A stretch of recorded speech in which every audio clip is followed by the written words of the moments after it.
Let's do it. Why not? There we go.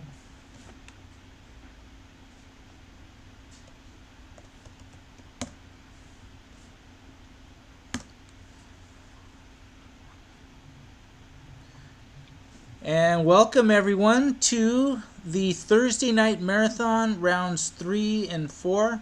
I'm Abel Talamantes, chess director at the Mechanics Institute, and joining me this evening are Grandmaster Nick DeFermian, three-time U.S. champion, FIDE Master Paul Whitehead, and we have Tejas Mahesh, mechanics volunteer.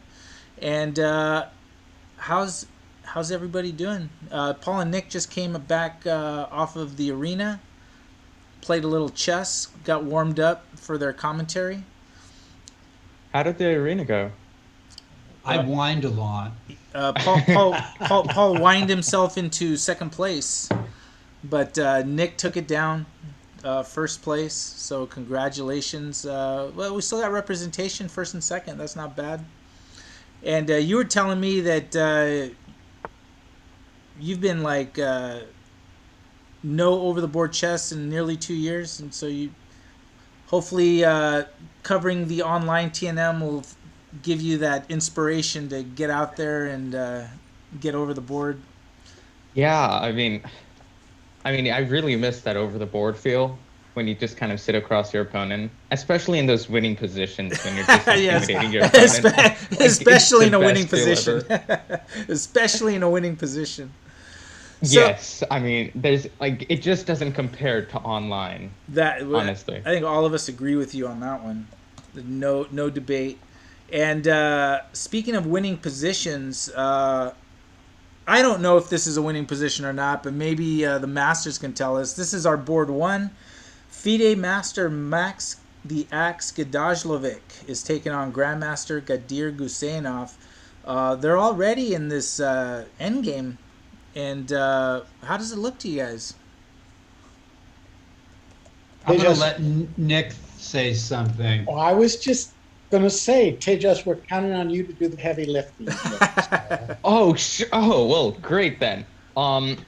Material is equal. The knight on c6 is doing fantastic, but with absolutely no outpost. Black has a double bishop advantage. It seems like the c4 pawn and the a2 pawn could be targets for the light square bishop, and it's somewhat making the bishop on e2 slightly inferior since it has to guard those two pawns. But otherwise, I think white is doing okay. The only issue is really the dark square weaknesses where it's slightly hindering the rook's mobility, making it slightly awkward for the rook on b1. But other than that, I think white is doing okay. Tejas is making I me would believe still that. prefer black, though. What do you guys think?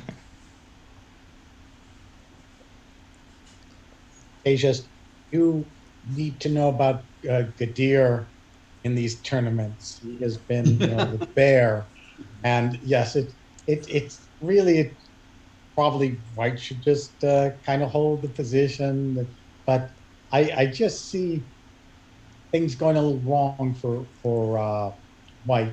As you said, the dark squared weaknesses may come something like knight a7. Oh, knight a7. I was thinking rook to a8, and thinking the knight had to go back.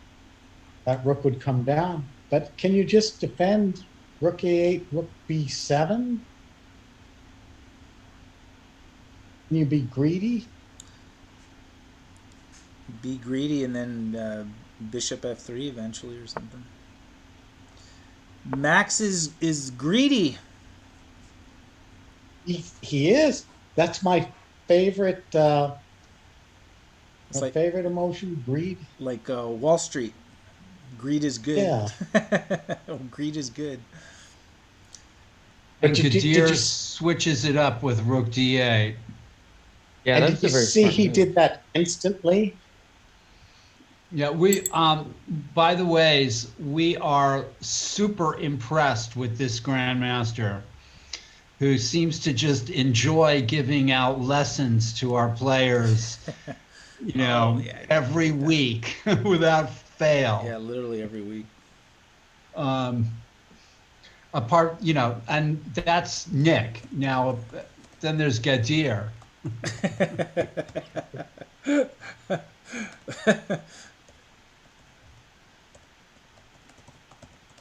Rook d8 was really a smart move. We can actually see the bishop on f6 now really hindering that rook's mobility, as I was talking about earlier. The rook can no longer get behind a1 if it ever wanted to push the a pawn, and now rook b2 is impossible.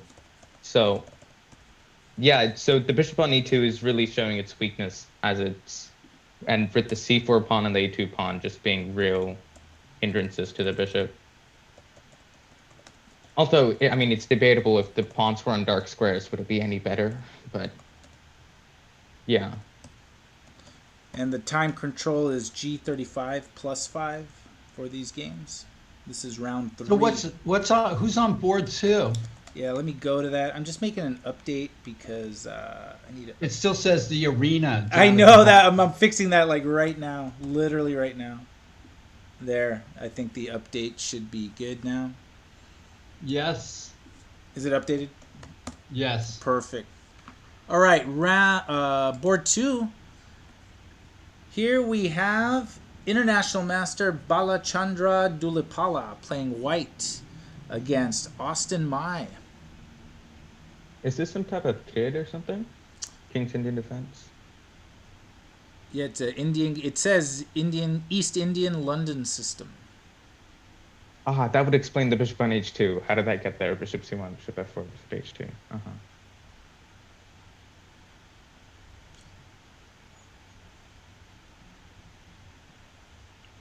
I mean, white has a double bishop here. It's equal material, almost. The pawn on e6 is now about to fall, though. I don't know if it is. If rook e6, c5. Ah, yeah.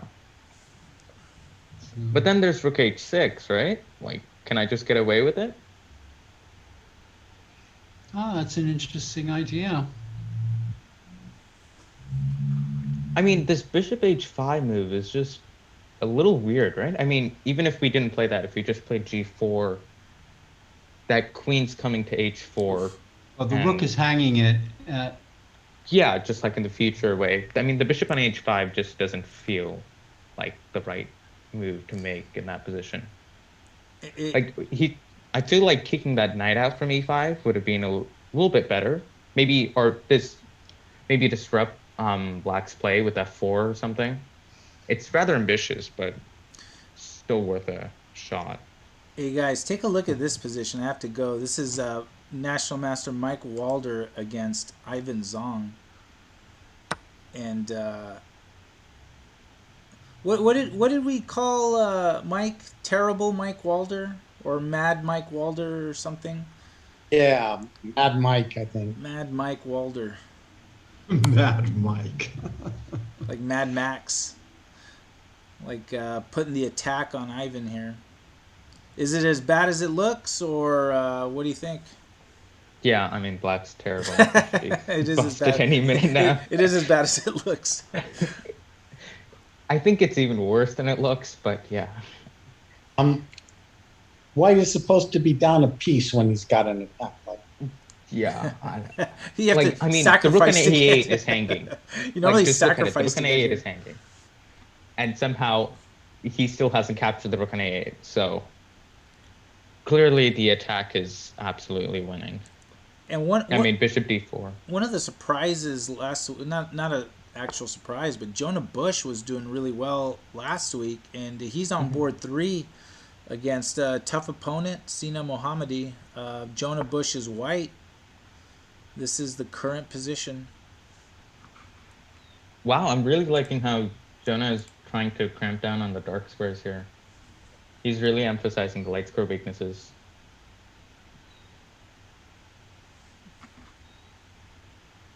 Yeah, the knight on c6 is so wonderfully placed. I mean, gosh. I haven't seen better knights before. Well, maybe there was one on e6 before in some other game, but like, still. Well, such a beautiful piece. The knight still has yet to do anything, right, Nick? Remember that quote?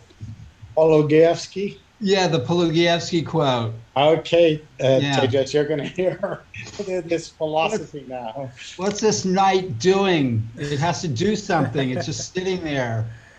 It's acting pretty, but nowhere to go. It's all dressed up and nowhere to go. It's like, um, Don't, I mean, you could always reroute it. Knight d4 takes I, f5. I can say something about like pop culture. It's like it's almost like the Kardashians, right? They look good, but they don't actually do anything. Yeah, the night Kardashian. Yeah, The Kardashian night. Well, that was Kardashian. the problem with Polagievsky. He just never met the Kardashians. uh, but we digress here. Let's go back to What do you board think one. about? It's easy to get seduced by these, well-placed pieces, but they actually have to do something. So Max is up a pawn here, but Yeah, but is he's he about to really? lose it back at 8-2, right? He's about to lose on time. Oh my gosh! Look at that! I didn't even Betting realize marks. that. I don't know how those two bishops on e6 and f6. I mean, it just makes every single pawn move on the king side just feel so weak. Like h3 now. Okay, I was saying that the b8 to h2 diagonal is now really tempting for the bishop as well. Then you have like back rank issues, but you can't push g3 because bishop in h3. Knight c6, so he tries to do something, I guess. I mean, the pawn's still lost, though. Would you take the c4 pawn in this position or the a2 pawn? Or both. I think White looks like he's in trouble here. Yeah. You want to take the c4 pawn so that the white bishop can't come to d5, Mm-hmm. or even at the cost of pawn. Bishop c4, and what is Max's plan?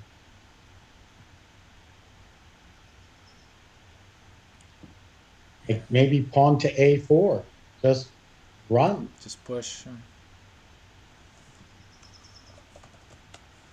Yeah, and but the rook comes to a2, right? And now the rook's behind the passed pawn. Which So is good, but a5, then, and now the knight's yeah. a little weirdly placed.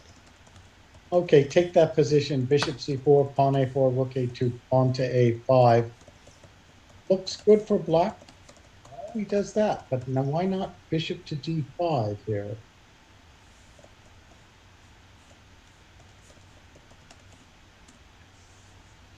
And welcome everyone to round 3 of the Mechanics Institute Thursday night marathon. Thursday night marathon. What if you play bishop d5 and then rook d2? Rook d7, White's pieces are all paralyzed. Black can just play c4 maybe? And the c pawn's starting to run, yes. Gadir has it all figured out. Isn't that so interesting? Including Nick here, all the GMs somehow know exactly what needs to be done in those endgames, like from the start of the endgame all the way to the end. Well, Gadir certainly does. He never seems like he's sweating anything, and you could tell from the time used. He doesn't seem. But rook b5 is a good move, huh? Yeah. Look at this. We're going to get 3 against 3 on the king side. Maybe. What about bishop d4 here? I mean, that's worth a try, I would say. Because knight takes d4, cd4, now you have a passed pawn. That might be a good try. Knight takes d4, pawn takes d4, d8 check, king d7, rook. Oh, sorry, rook b8 check, king g7, rook d8. Let's go rook d2, pawn to c5. Yeah. Looks like Max is. Oh, let this Gadir. He just never gives up. He's just Oops. going for the f2 pawn. Sorry. It's coming back. There you go. So he's going for the f2 pawn and then win the c4 pawn later. That's just brilliant. The f pawn, gosh. And F pawn. Max under 5 minutes here. Yeah, that's another factor. That is a factor. That might be a big factor, especially as you're headed towards the end game. It's funny, Nick, how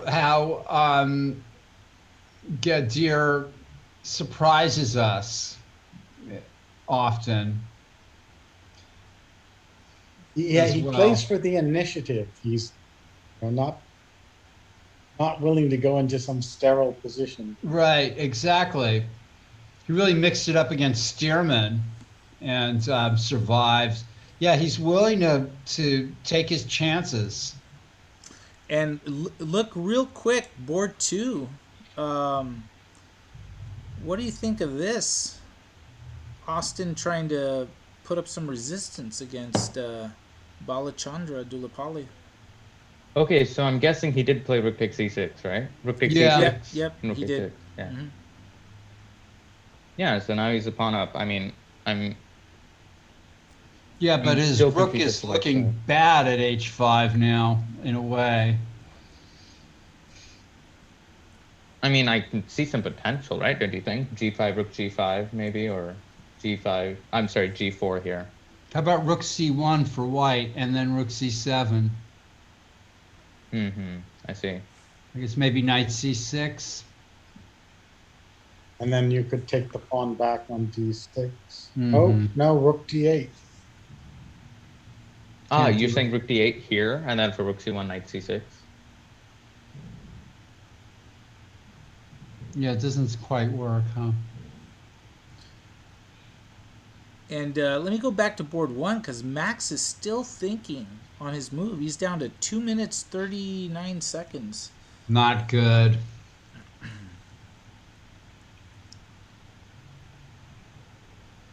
Yeah, take the pawn on c5. Now just, you got to do it. You're going to lose if you don't. I mean, isn't there a rook takes C5, bishop E1? Oh, wait, no, that doesn't work. Never Yeah, mind. he's going for bishops of opposite colors, a pawn down. I mean, that's kind of playable. I mean, it should be possible. Yes. Wait, so bishop into C4. What if he just plays bishop E5 just for the sake of it? I mean, you are going to... Nah. So bishop into C4 here, rook into C5, rook A1. Bishop F6. King H2, bishop F6. Rook takes c4, that loses a piece. Yeah, but isn't there a bishop into D8 at the end? I Oh, mean, okay, yeah. yes. Yeah. Well, black doesn't want to do that because Yeah, it's true. Max going to be thinking on Gadir's time here. He actually got Gadir to stop and think. yeah.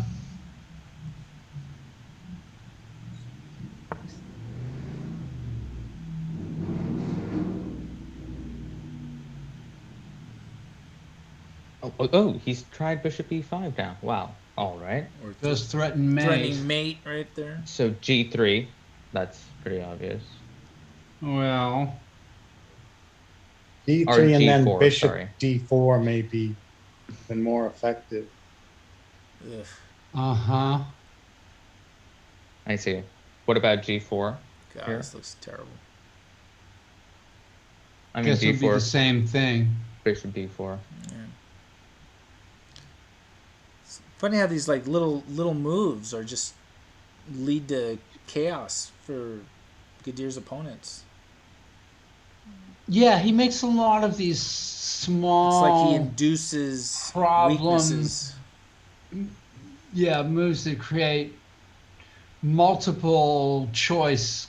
It's like he's like a professor giving out multiple choices. He, to, he gives you the scantron, and you got to figure it out, right? You got to go A, B, C, or D. Right, exactly. But you have to do it every time. It's tiring. Maxed, almost a minute left. Where has He's the close to a draw here. He's close. And he's banking on the fact if he can just get to the position, then he can play on the increment. But that's But tough. you're right, G3 looks just about forced here, or Rook B1 maybe. I mean, well, the problem with G3 is that you also hang the H3 pawn, right? Like bishop in H3. No, he pushes G4 to stop bishop in H3 as well. But yeah, I mean, that's just a big problem. Bishop D4 now, and then... Well, what about bishop takes C4? Rook C5, Rook A1 check, or this first. Yeah. Now bishop takes C4. Oh. Oh God. Oh. Yeah, that's it. I guess. Rook C5. Is there a Bishop way F1. to... Gosh, look at that. That's crazy. I know I'm delayed because I'm not as good as you guys, but I just saw what's going to happen. Those Nice. bishops are Very powerful. nice. Powerful bishops. My goodness. I guess we all somehow recognize those dark square weaknesses were going to play a role somehow. This I is would have never guessed that it was going to be in some What a beautiful move. mating pattern. What a move. Mating net. Unbelievable. Yeah. Look at those squares. And that is it. This is quite Max resigns. quite the chess player we have here. Yeah, Wow, I amazing mean, game. Yeah, dear. It's wonderful watching his games week after week. It's That is just crazy. Look at that. I mean, this is just... But it's so picturesque. I mean, I haven't seen that type of mating net in yeah, 15 look years at of that. life. Yeah, Bishop F1. And like, this is crazy. Fantastic. followed by bishop H3. Yeah. Should see his homework assignments. Yeah, we should, Mike. And Mike Walder is in the chat. I mean, this is his this is his teacher. But I mean, look what Mike Walder did in his game. He won his game, but I mean, look at this, like blistering attack. Like this is not even right. Gosh, I mean, wow, that bishop is still stuck Nice, on Mike. What kind of that's carnage just really cool. is this? Carnage. This is Yeah. just Wow. carnage. And Judith's in the chat. Hey, Judith. Hey, Judith. So we might be Oh, Judith. late with the start of round 4 because there were a couple of games that started a little bit later without penalty. But Well, Nick and I have to talk to our union about that. yeah, you call your steward and you learn your We'll see you down at the docks at midnight. your Weingarten rights and all that stuff. I'll see you at the docks. Call Jimmy Hoffa.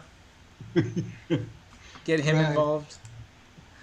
And back to board 2 with Austin Mai and Balachandra Dulapala.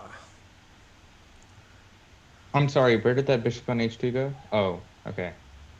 I was like, Took the knight on E5 so that knight C6 couldn't block the C file. Right. Ah. Here we go. Right there. That's what happened. Right. Yep. very nice move. And then Rook C1.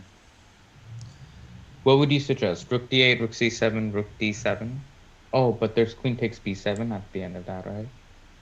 Hey, Judith, do you have your coffee this early or do you have to wait till people wake up to go out there and get it?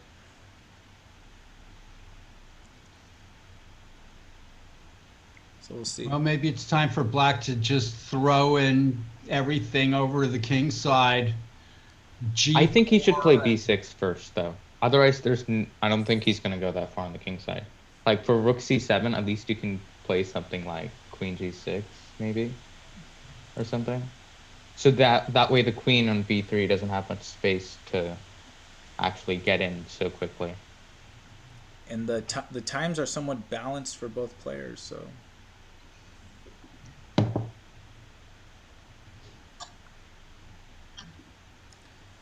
Are there any sweets in Hungary that I need to know of? That would be great to eat. Hungarian, she won't have coffee because she needs to sleep after this. Yeah, so you don't want the coffee. Tejas is asking about what are the... I know Judith takes a little walk to a nearby bakery. What kind of pastries do you get? The Duna Intercontinental, says Mike Walder. So he's got his pastries in Hungary over there. And Rook C7 has been played. Yeah, just about what we predicted. Yeah, I'm not sure about that B6. That's a tempo. And this position is getting extremely sharp. But So, I feel like queen takes b7 would have ruined everything, don't you think? yeah, but I think the white attack is faster than the black attack now. G4 might have started the black attack, and okay, you don't care about a pawn or something. Um, You're like a move behind now. Here, well, yeah, what if I play queen f8 here? queen Well, f8 I mean, here. that's just holding on. Say we double on the C file. Then I would play g4. Am I still very slow? Sorry, are you saying bishop d4 or Or g4, queen oh sorry, f8, rook G4. fc1, g4. Okay, G4. Uh, Knight e7 threatens rook c8, maybe. 97. I know it's getting very close to white having a shot that ends the game.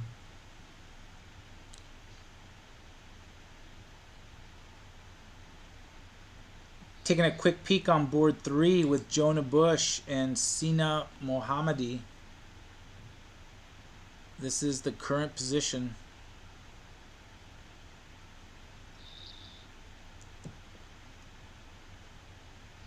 Now Okay. that knight, now there's a knight that's doing something. That E4 knight's looking good there. I'm sorry, what? What? I thought white was just fine like 15 moves ago. Well, wait Or a like minute. 5 to 10 moves ago. Yeah,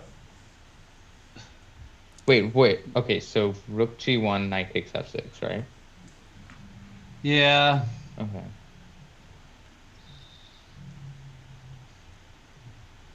And the queen is trapped on f6, almost.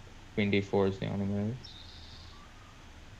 yes, I mean now you look at that knight on C6. It Well, it just looks dumb now, but it looked great like a couple of moves ago. I mean, yeah, because the knight on c6 was actually wasn't. I felt like it was actually hindering some of black's pieces there See, I used to because you think can play chess with the edges players. pieces. I used to think that chess pieces didn't have to get paid. You know, they didn't have to work. And now I realize that chess pieces have to work. They can't just laze around anymore. You Yeah, know, they have to. that's right. They got to earn They a have. living. They got to earn. They have to earn a living. They Exactly. got to pull their weight. Exactly. Yeah, let me check this game out real quick. This is the Credible Hulk, which is Cal McCarty Sneed playing black. Oh, the credible Hulk just knocked him out. Yeah, little Ooh. tactic right there. boom. Missed that. Boom. Boom, right there. Missed that tactic. There you go. Yeah. You might have been able to hold, but rook b5 was unfortunate. And then in other games that have ended, Nathan Fong won his game. This is the final position against Aaron Nikoski. I think Ken Fong and Sonny Liu played to a friendly draw here. But let's go back to board 2. We're looking at this game. And it stands to reason if Balachandra can pull this out, he might be playing Gadir in round 4. I mean, you see, the issue with queen g8 is that there could be knight e7, but at the same time, you can exchange off queens. I just would count on losing a couple of pawns in the endgame, and that's not good.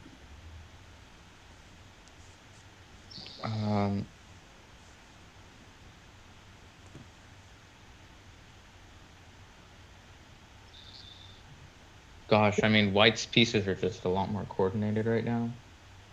Still, black does have his g4 idea, doesn't he? Yeah, I think Queen G8 was a good move. it keeps that knight on d5 kind of pinned. I mean, I could always bail out anytime I want, though, as white, and that's just exactly what we need.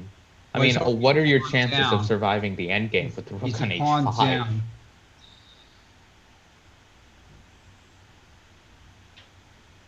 Oh, true. He's a pawn down, so...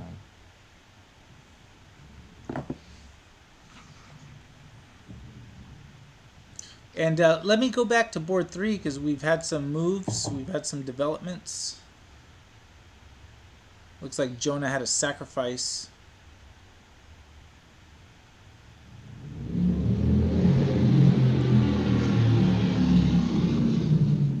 But like, what do you do now? This is lost. And that knight looks horrible now on c6. Yeah, like, okay. It's like cut out Yeah. of the game. We shouldn't make fun of his knight too much, you know. Yeah, no, the knight's already taken a beating. And back to 2. A lot of games are already done. Oh, there's probably some still going. It started late.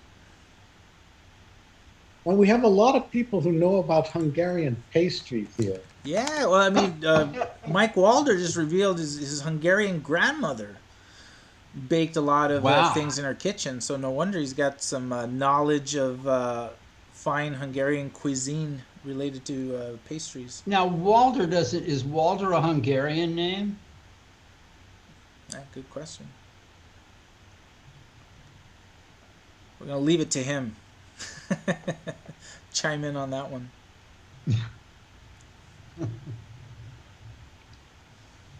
Doesn't sound, it's an Ellis Island name. Ellis Island.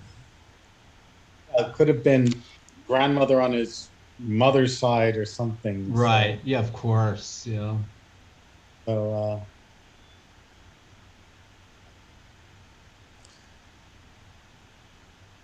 Not Hungarian, anyway. says Judith. Yeah. Not Hungarian. but Tejas, you were wondering about the sweets there in Hungary? Yes. I wanted to know. I missed my chance of going to Hungary. Like, we were supposed to tour Europe along with my orchestra. COVID-19 pandemic hit. Ugh. We might be going back sometime, so I just want to know all the good bakeries there are. Tejas, what's your axe? What do you play? Oh, I play the violin. Nice. Very nice. You and It's I always- can you and I can jam during the Zoom meeting. Yeah, Yes, that would be a great, excellent idea, Paul. we should I do would definitely the join. in the chess cafe. We should have like the chess players just bring their instruments and just do a jam on Zoom. Yeah, that would be a great idea. Oh, look at that! My great grandfather was Vlad Ruff Sovvalder.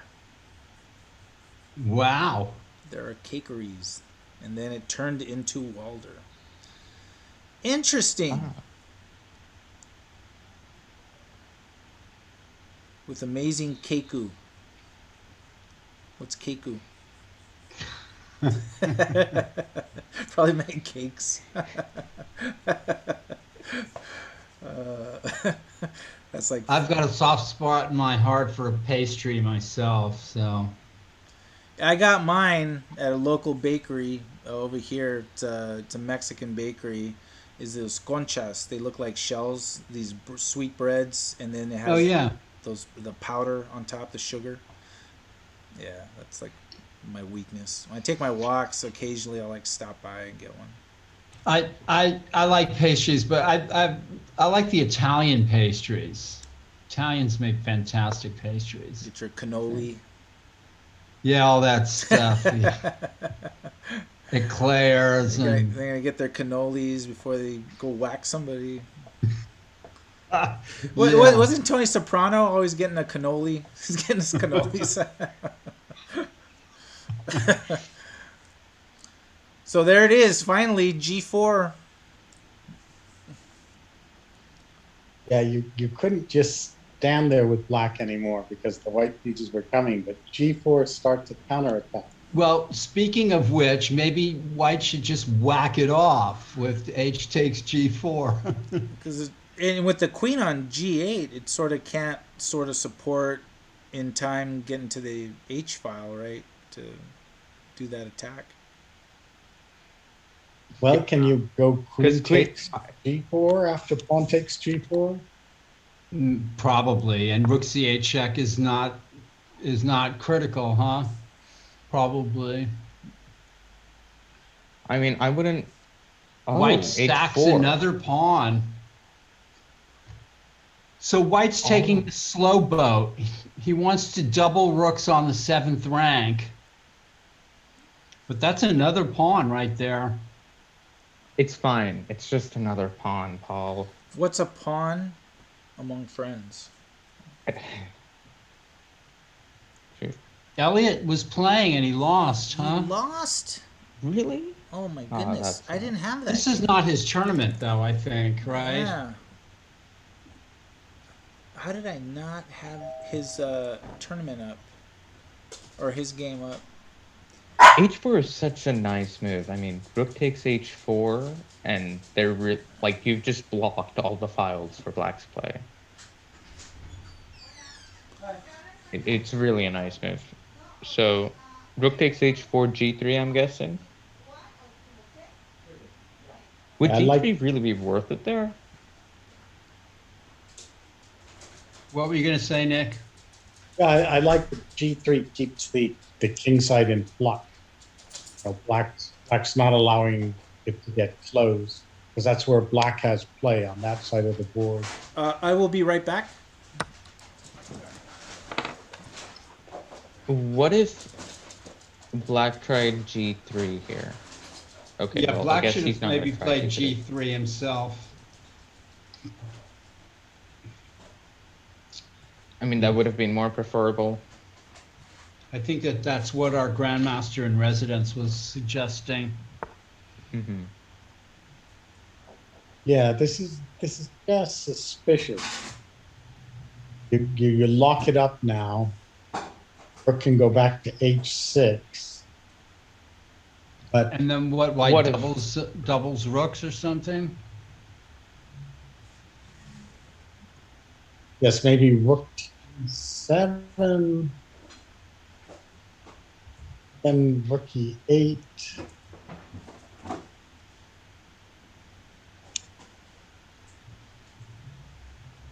Gosh, White's got all these well-placed pieces. Yeah, the rook on h4 now looks really stupid. It used to look better on h5. I mean, like, I could actually see some potential. Now I just kind of don't. I guess the only option here is like queen e6, queen h6 or something, but I mean, it's a little scary considering you're just going to leave your king out in the open. No, but go back rook to h6. It occurs to me that black could try queen g6, queen h5, and there's a big attack. Mm. Or queen e8 and queen h5. Yes, queen e8 and queen h5 is more safe. Yeah, well, you got to hand it to black. He's just taking everything white's throwing at him, and yeah. Instead, he plays rook h3, so he's not going with our program, which is you know, 2 moves in a row now. He's played different moves than what we were suggesting.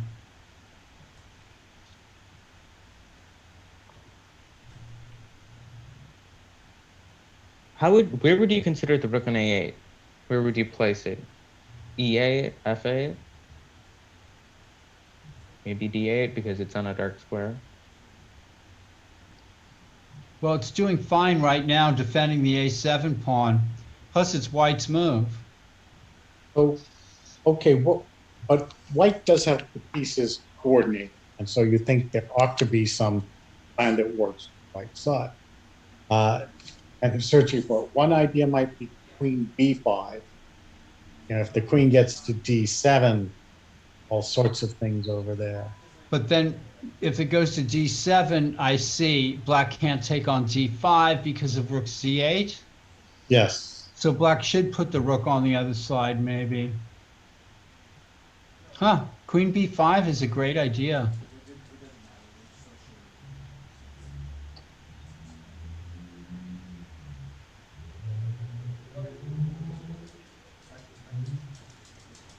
Well, queen b5, queen d7, you say? If it's probably desperate to just sack on g3, right? I mean, what if I tried queen f8 now? Queen b5, queen f8, And then queen queen d7. d7.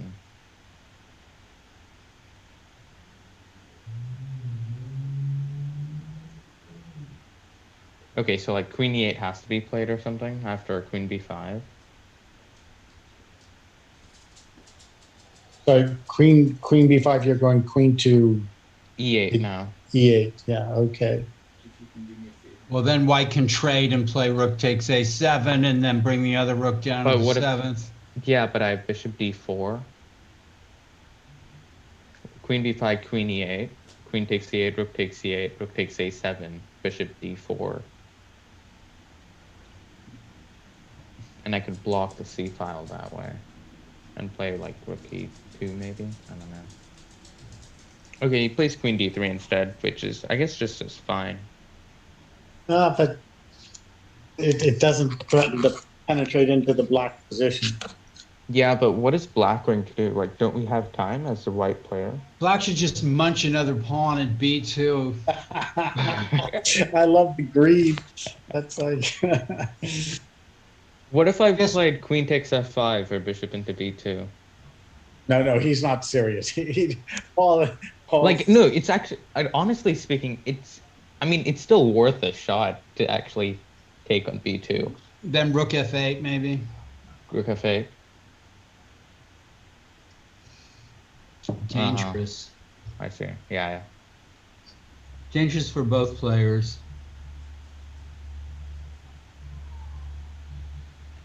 Yeah, but the entire a1 to h8 diagonal is under black's control. So as long as it stays that way. I mean, bishop b2, you could do rook on 1 to c3 or something. It wouldn't have been good. That's a nice idea. Black goes bananas with f4. Okay, a real attacking move. All right. So is knight e7 the move here? What's going on? How's this game? It's getting crazy. If knight e7, Yeah. black could actually take on g3. Crazy's a good word. Wait, he can't. Oh, he can take on g3? Oh. Oops. Well. That's something. Plays it, but black could take on g3 maybe even here.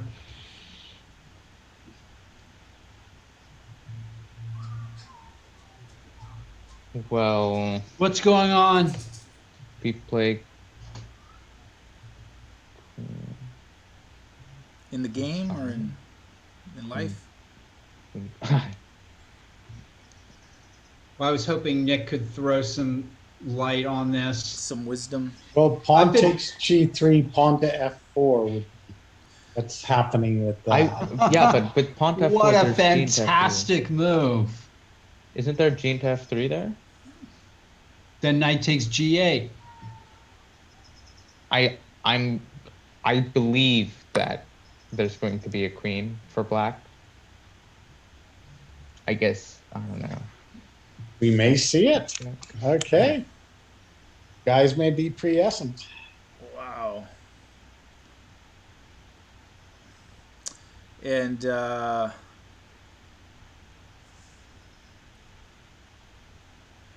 oh yeah. So Nathan, we had an issue. We took care of it. So I think everything will be corrected. And yep, there it is in the chat. Talking about it. So we were pretty confident that we had a fair play issue, so we overturned Elliott's result and Wow. withdrew the player from the tournament. Wow. So that's G3 Queen E4, you're saying, Mike? and look at that, F4 has been played. Yeah. Okay, this is Okay. action. G into F3, you're saying knight into G8, and I would say F2 check to that. And if you play King G2, Rook H2, King F3, then Rook into G8, and I'll take the knight. King I'll has risk to it. go to E4 after your Rook F8 check. Both players Yeah, under and 2 then I minutes. pick up the knight on G8, and now I have two connected passers, and they're supposed to. I believe I'm supposed to find a way to win that as a black player.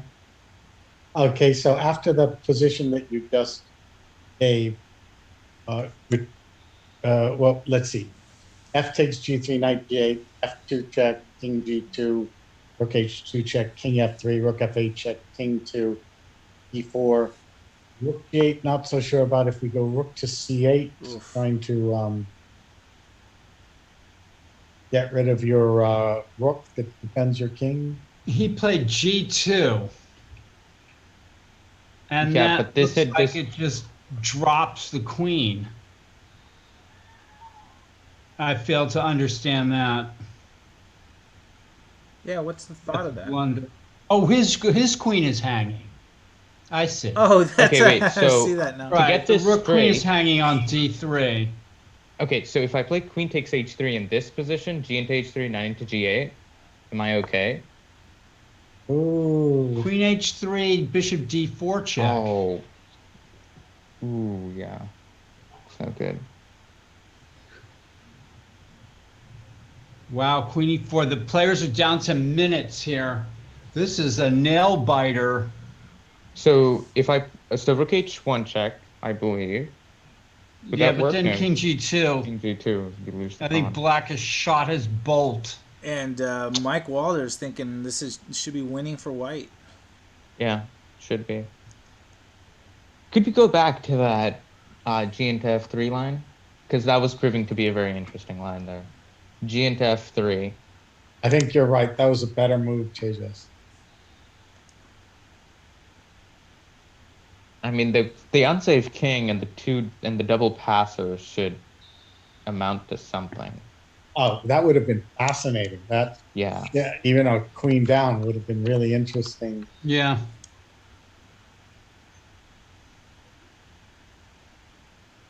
Here we need some real miracle move for black Yeah. with 26 seconds left.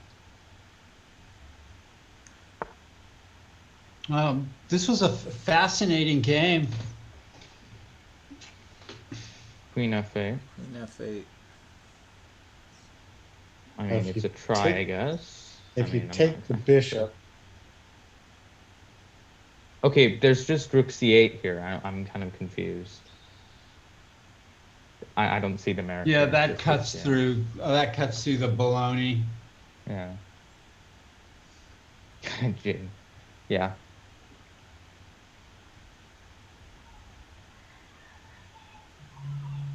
So, Is this player playing from India, Abel? Good question. I actually believe so. I believe so. wow. I mean, what's the time? It's Well, shoot. I mean, 7 a.m. Judith's directing the tournament. It's like 5 a.m. I think, about to be 5. Ah. It just amazes me that everyone can actually stay awake for that long. Yeah. Okay. I'm sorry, I missed this. Oh, whoa. Rook takes C1. oh, you take So the Rook queen, takes F8 check. yeah, and then take the bishop on E5. Ought to be winning. But black did give himself a chance here. Oh, Rook takes A8. Oh, yeah, the queen's on E4. Yeah, that works. C2 check. Oh, look at that. Under 20 Just seconds. for fancy.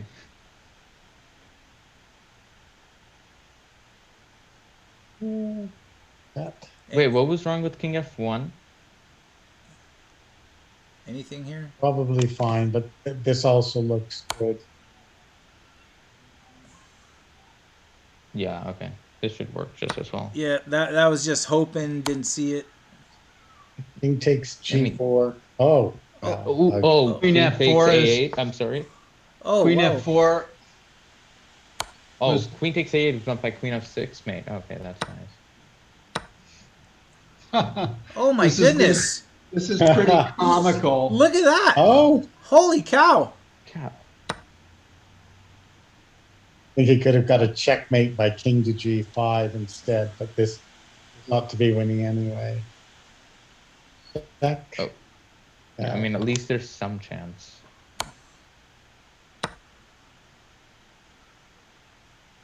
I don't know, that king in the open board, right? It's just like, You know, I think queen takes E7 check instead of queen takes A8. Wait, that is impossible. What am I saying? The queen can't go to E7. Queen spin. White should win this, but it got a little difficult. Or got a little crazy. like you can Take get the to a point pawn where there's on no B2. checks yet. Oh, Oh, bad. It's not good anyway. Ooh. Well, this is over. yeah, but that looked pretty darn interesting for a little while, right? It was a great game. Oh, look at that knight, just like.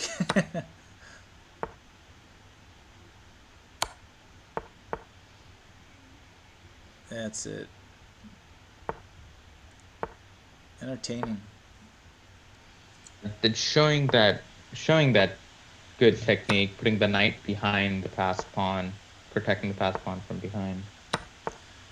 Resign being one pawn down, and then you say almost came back. What a game by Balachandra Dulipala, but what a fight by Austin Mai, finding all the right moves to give himself a little bit of a chance, just fell just short. Could we go back to that G into F3 position? Because I don't think we're going to see another queen sack for a long time. Let me get back there.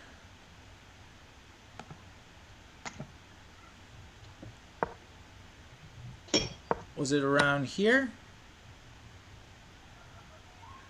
Yeah, F4, 97. Yeah, More? here. Just put F4 on the board. The next move. Yeah. For white.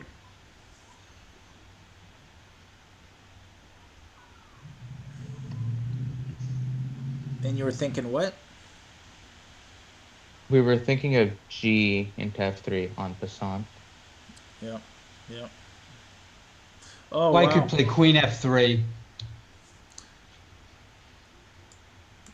You were thinking that?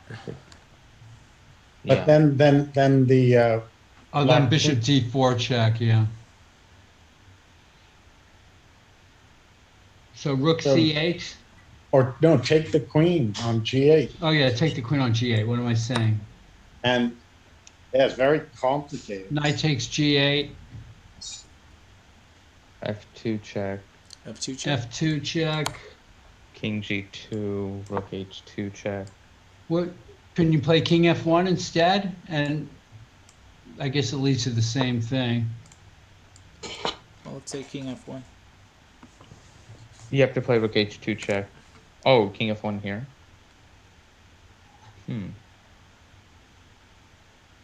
I mean, I would still play Rook into G8, right? Because now, if you want to play Rook C8, I can have G2 check. Or I have G2 check right here, and I pick up the queen. Yeah, try Oh, that's king, right. That's right. That's right. King G2. Yeah. Forget that. or king G2 instead of king to F1. Okay. Yeah. Pawn F2 check, king G2, rook H2 check, king F3, and Sorry, my bad. rook F8 check, king to E4. Yeah, that's quite a position, forcing that. Look at that. And then what? Rook F4 check?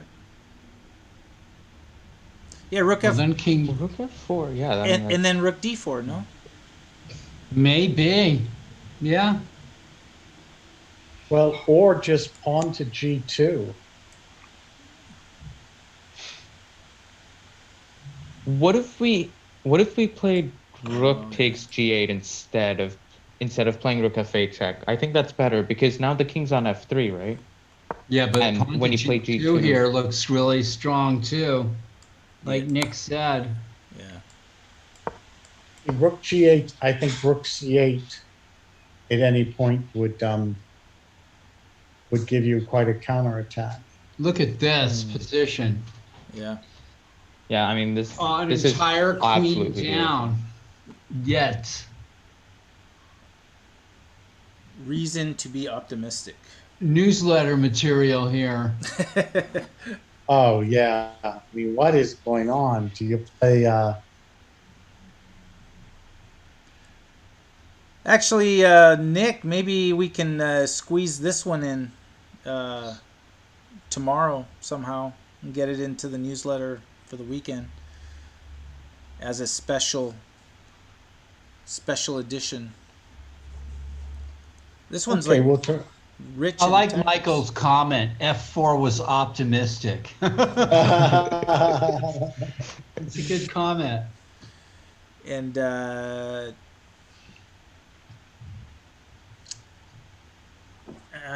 how are we in the games? I'm wondering if Judith's still in the chat. I know there were a couple of games that started a little bit late. I don't know if those games are still going.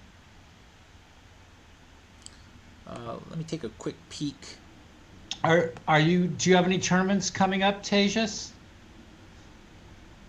I actually haven't signed up for any tournaments yet, so I'm looking for over the board, seeing if there's any nearby. Maybe from Eh, like Central California or something like that. Where do you live? I live in the Bay Area, like Oh, you the East okay. Bay. Or yeah, it's called East Bay, I believe. So there's the mechanics and there's the Of course. Berkeley Chess Club. Hmm. Here we go. We have this game still going. This is Jimmy Gray against Ethan Sun. Opposite colored bishops. I'm liking this even more. All right. Which way are the pawns going?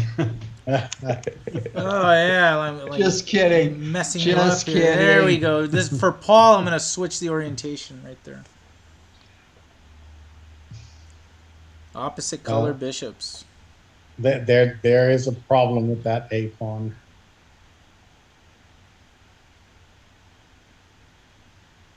So, uh, there's a passed pawn, and there's a passed pawn. I think that's all we need to say about this game. Like, oh, okay, bishop e5, and I mean, I would say that white has almost Just nothing. A4.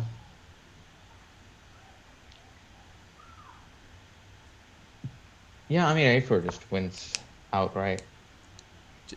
I'll be right back. Okay.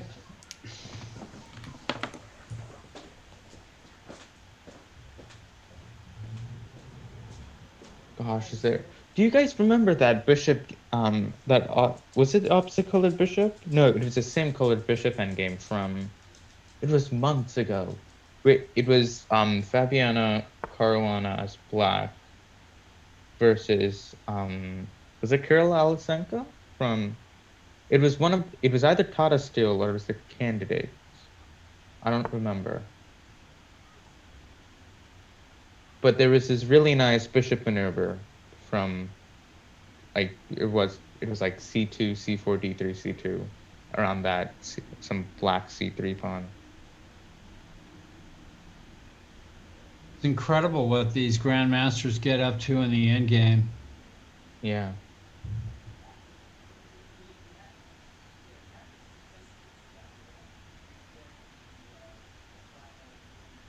What have you guys been doing in the past few weeks? Well, there's this commentating thing that we've been doing a lot of, Mm-hmm. Yeah. and the club is reopened. So Nick and Yeah, I I take heard. turns babysitting the chess club I or see. babysitting the people that come into the chess club. Oh, Mm-hmm.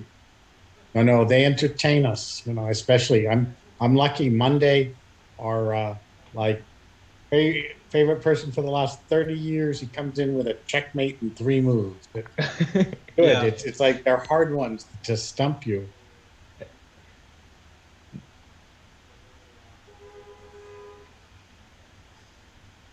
Have you guys resumed Paul's Endgame Lab by any chance, or are you guys like Yeah. done with that? Yeah. It just started up again. Or do you think any of these games are going to make it into your classes?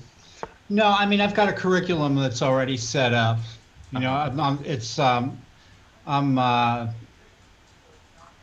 I change it a little bit. I modify it as it goes along, but I'm usually using classic examples from, Rubinstein and Capablanca and Mhm. Carlsen and stuff like that. Who do you think is the best Endgame player? Like, All the world champions, without exception, from Morphy on down, they're the very best, I think. I mean, there's a few people like Korchnoi and other very very top notch players, but for the most part, Rubinstein. But for the most part, it's the world champions. That's what one of the things that separates them from everybody else is the end game play. but during the Soviet What do chess you think collision, about that, Nick? Oh, I think you're right. You really see it somehow. I guess that shows to be a really great player. You have to learn your end games. Yeah, and the all the world champions have been fantastic end game players. Who was a who was a fairly bad end game player as a world champion? Hard to think of one. I don't think there is one.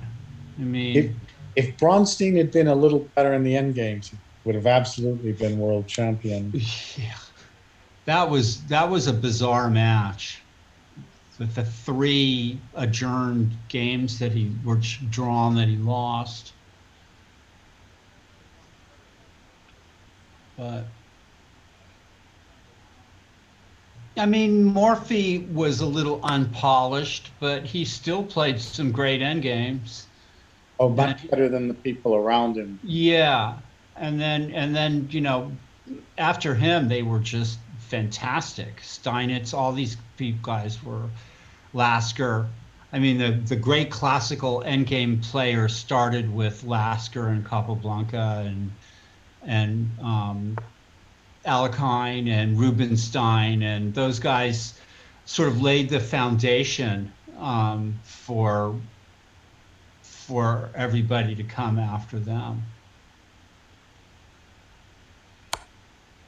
would you consider the challenger for this year's um what it was the We World were Chess just Championship? talking about that.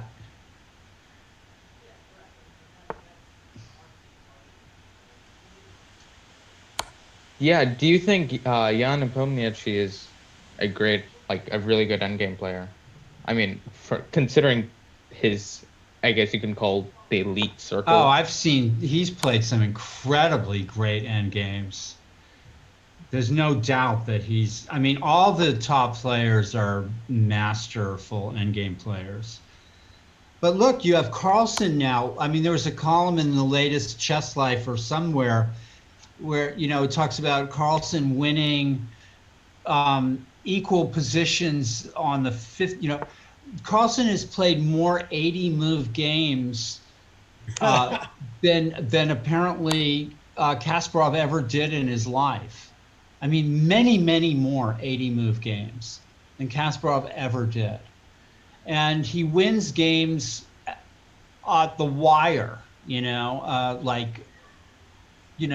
on the 60th move, after slight pressure, his opponent makes a mistake and then Carlsen goes on to win. And so he's brought something else into the table. But like Nepomniachtchi, I've seen there's some incredible.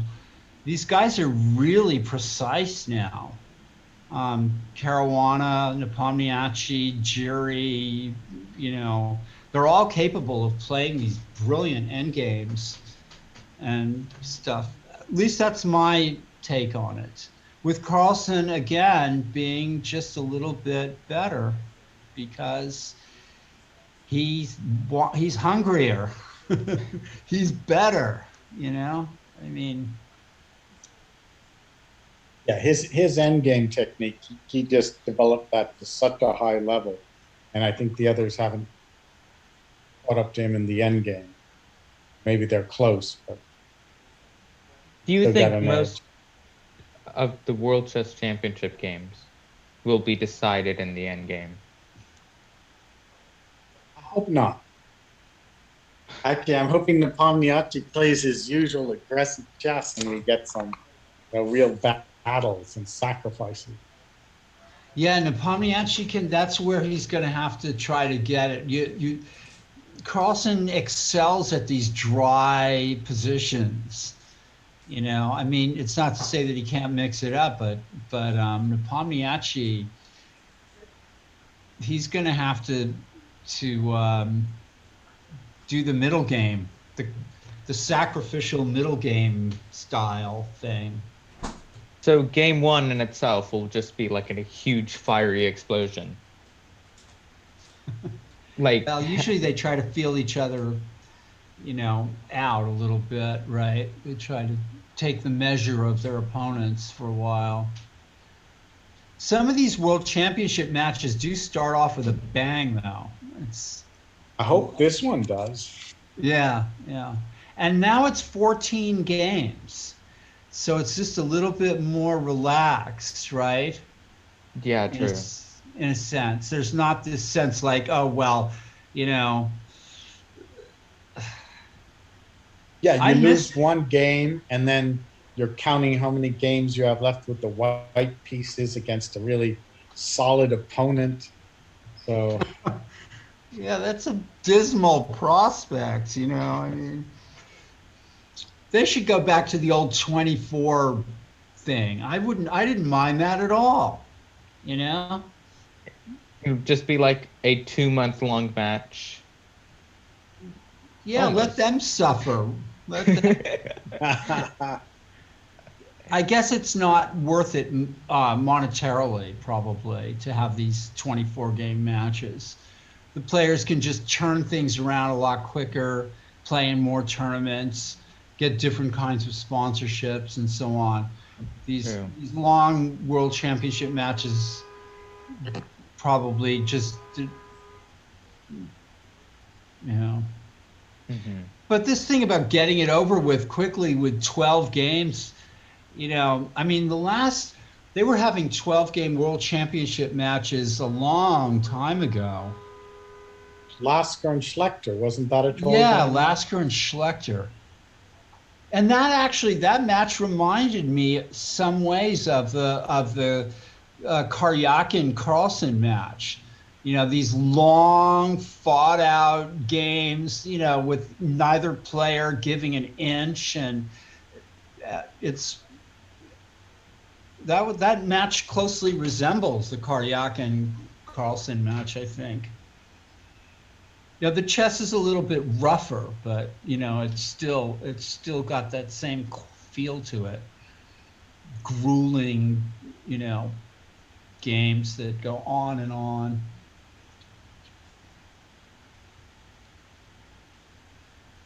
I just looked at all the games of the first Smyslov Botvinnik match, and was a fantastic fighting match. There were 14 decisive results, Really?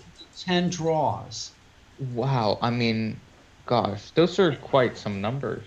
And there was one point in the middle of the match where there were 8 decisive results in a row. Man. So the games will get started in a couple of minutes, and the pairings are going to go up very shortly. Well, I'm going to make myself a coffee, You do that, Paul. so I'll be back. You don't mind if I get a 5 minutes? Yeah, I'll be right yeah, back. yeah, absolutely. Go for it. Nick, you and I are the warriors here. Yeah, we will hold the We're fort hold the down fort. until they return with our We're coffees. the Iron Man, like triathlon. So yeah, a lot of TD stuff going. Not just tournament issues, but trying to find people issues. We had a few players that I don't Oh, know if they yeah. forgot or had something better going on, but trying to hunt people down like we like to do. I'm amazed that you can find that there was a player was getting silicon help quickly after the game. Yeah, and Judith is really knowledgeable because she deals with that a lot, like on the national TD level, because she works, some of the higher level events. There, there's certain statistics you can learn. It's not just about accuracy, but about how fast you move and in certain situations and all of that.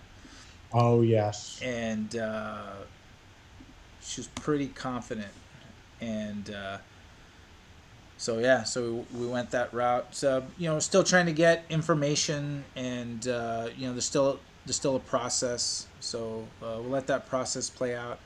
And this isn't the first time we've had it, and in most cases, when we've worked and engaged with people to resolve it, it's led to good outcomes moving forward. So we're pretty optimistic this will be another one of those cases.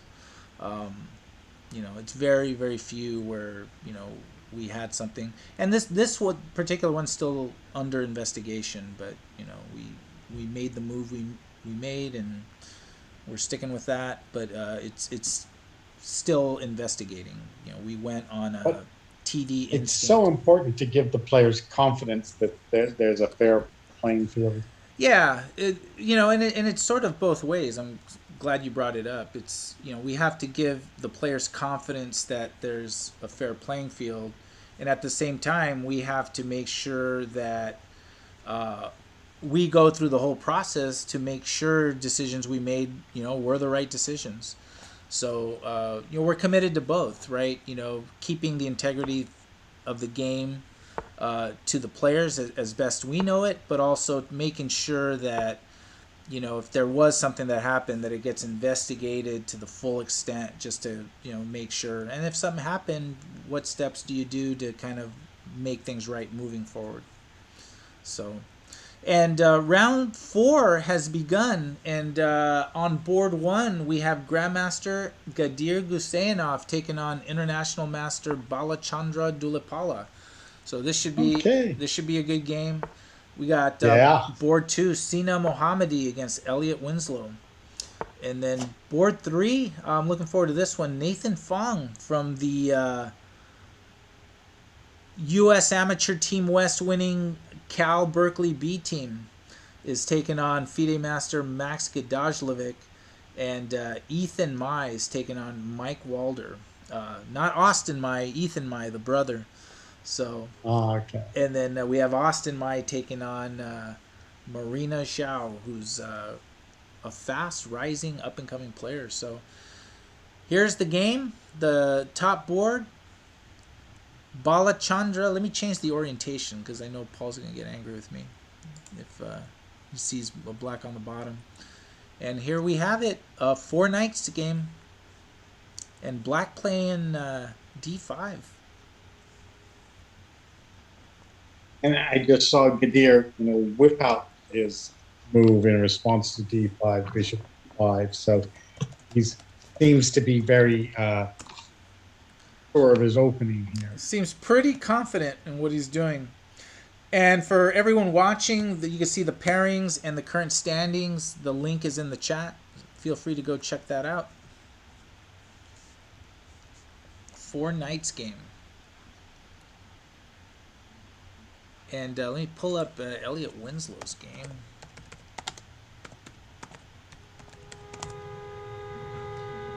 Here we go.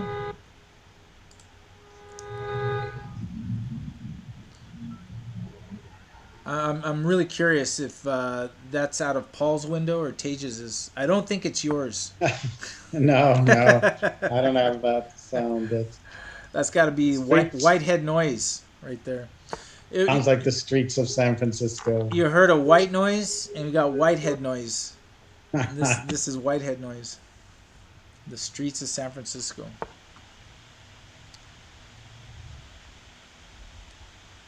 Speaking of, thinking about the noises of San Francisco, the pigeons. Right before the start of the Addison last Saturday, I was in the chess room about 8:30 a.m. getting everything ready, getting the score sheets out, setting up, making all the pieces, make sure they look good. And then I opened the windows, right, to ventilate and let air in. And one of the windows was open just large enough that a pigeon actually came to like the windowsill. And I'm like, wow, this can go very bad quickly if the pigeon just makes its way forward, right?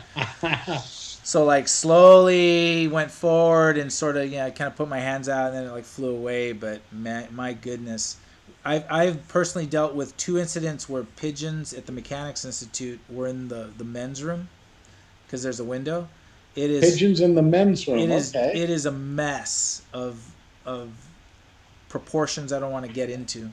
So if a pigeon ever got into the chess room, that would be like a crisis that the chess room will never known probably. Flying around during time. Flying around. You got these chess tables over 100 years old. Capablanca is in there, Alekine, and then we got the pigeon, just doing whatever it wants to do. Cannot have that. Hey, how's the streets of San Francisco, Paul? Same old, same old. It's been nice and cool here. It sounds like it. I mean, with the heat going on everywhere else, we've gotten some kind of cool weather here. Yeah, sometimes it's like foggy and cloudy and cold, and sometimes the sun's out. It's like you never know what's gonna happen. Oh, I gotta change something on the broadcast. Here we are with round 4, despite what it says down there, because I have to update. I made a cup of coffee so strong the half and half is standing up in the cup. That's fantastic. I like my coffee exactly like that. Like half coffee, half and half. There we go. I drink this great coffee I found. It's called LLAVA. Do you know that? Lava? Yave? Let me go get the can.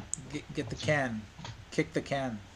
At one point I'm gonna have to start drinking coffee just to stay awake. College is coming up in like 2 years. At one point, that's sort of like a rite of passage that you have to do that. Yes, we'll just have like a UC prompt. At one point in your life, you'll have to drink coffee. Which brand would you like? Which brand do you think is the best coffee? Hey, Make the best coffee. I'm gonna start doing endorsements. Right, product placement. It's product placement. Okay, this is the stuff, folks. It is from southern Cuba. Do you know that? Well, I just looked it up. Okay. This is a fantastic coffee, and I highly recommend it. It's an espresso. Fantastic. We're going to see if we can get you some dollars, endorsement dollars. Endorse that coffee. And here's board 1, Paul. Balachandra Dulapala playing Gadir Guseynov. Wow. And let me change the board orientation before. Look at this opening, Nick. It's already crazy. We have to look at this for a while.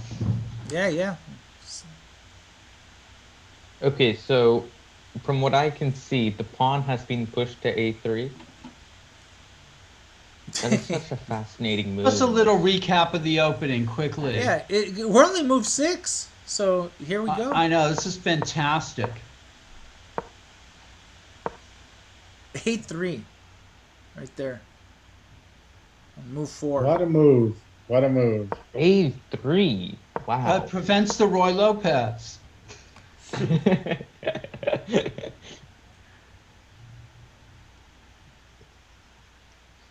Okay, so is this good for white or not good for white? Well, he's threatening pawn takes e5 to win a piece. What if black plays knight takes e4? If pawn takes e5, knight takes c3, pawn d6, knight d1, pawn c7.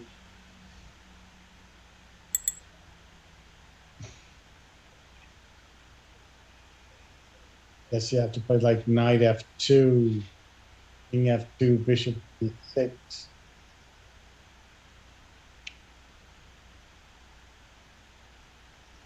I don't know. That looks okay for black to me. It's interesting that this early in the game, it looks like Bala is like thinking like, all right, which direction are we going to go here? Well, he has to take the pawn on e4, probably with the knight or the pawn. Taking on d4 with the pawn looks like it's risky because of e5. So, Yes. How about your pawn takes e4? That and Oh, knight well, takes pawn takes d4. e5. Pawn takes d4. Yeah. Queen takes d1. the queen looks a little misplaced on d6. Maybe. It's blocking the bishop. Well, maybe black have played bishop g4 here. How about that, Nick? Heating everything up to maximum boil. Yes, but can you just go pawn takes e5 after that? Well, that's just a minor detail. Yeah. Bishop f3, pawn d6, bishop d1. And then king takes d1, right? Oh no. Probably better for white. Okay, pawn takes d4. Action. Well, we did not think that we didn't give that much consideration. You're looking at I the just other didn't pawn. think it was that good though. I mean, we have e5, queen e7, castles. I mean, isn't that just better for white? I mean, I could be wrong. Maybe you can play knight e4 then, and Wow, look at but that. black is losing E5. some time here with the queen. Yeah. This could be a quick knockout. It's possible. E5. It's, Oh, that does seem suspicious to move the queen so much. E7, not Yeah, e6. castles. I'm serious, castles, and I feel like white should be better. I think if you're not right. winning. I think you're right, but he can. Well, I mean, okay. So let's see. D takes c3, ef6, gf6, and a block with Right. the bishop. Samuel, thank you for following Mechanics Chess. And F. We've been joined by F pawn. All right, there he is. I Good hope to evening, see a F game pawn. where an F pawn is moved soon. Yet to see, or you wanting to see? I want to see one. Stealth mode. It's like in and out. So Just- here, just- if white just castles, what was the variation? I'm sorry. I kind of forgot. D takes c3. Yeah, e takes f6. Well, I guess you can move your queen again. Play queen f6. I don't know if this would just be a disaster because rook e1 check, you have bishop e6. Is that right? Yeah. It's So Black he's to- somehow escaping. What do you think, Nick? This Well- shouldn't be good for black. It's just hard to believe you moved that queen all that many times. It feels like something should be wrong. Really? doesn't feel right. It just doesn't. No, feel it right. doesn't. There are various ways you go knight e2, knight has to go to e4, that knight on e2 takes d4, that's a positional advantage. You could What- try bishop g5, pawn takes c3. Wait a minute, it is black's move. Sorry, black's move, sorry. Oh yeah, takes. Oh, here you could try bishop g5. Bishop g5, you say? Yeah, maybe it's nothing great. Pawn takes b2, rook b1, bishop e6. So if pawn takes f6, queen takes f6.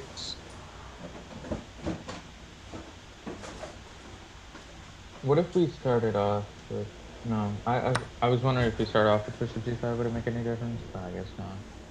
I mean, queen d6, bishop e6, now the queen's just better placed than b6. He had to take the knight on f6 first before thinking of anything else.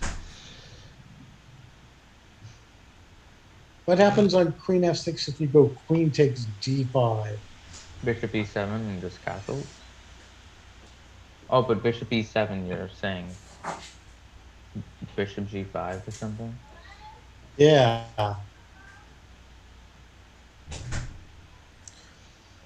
Wow, I have queen d6, right?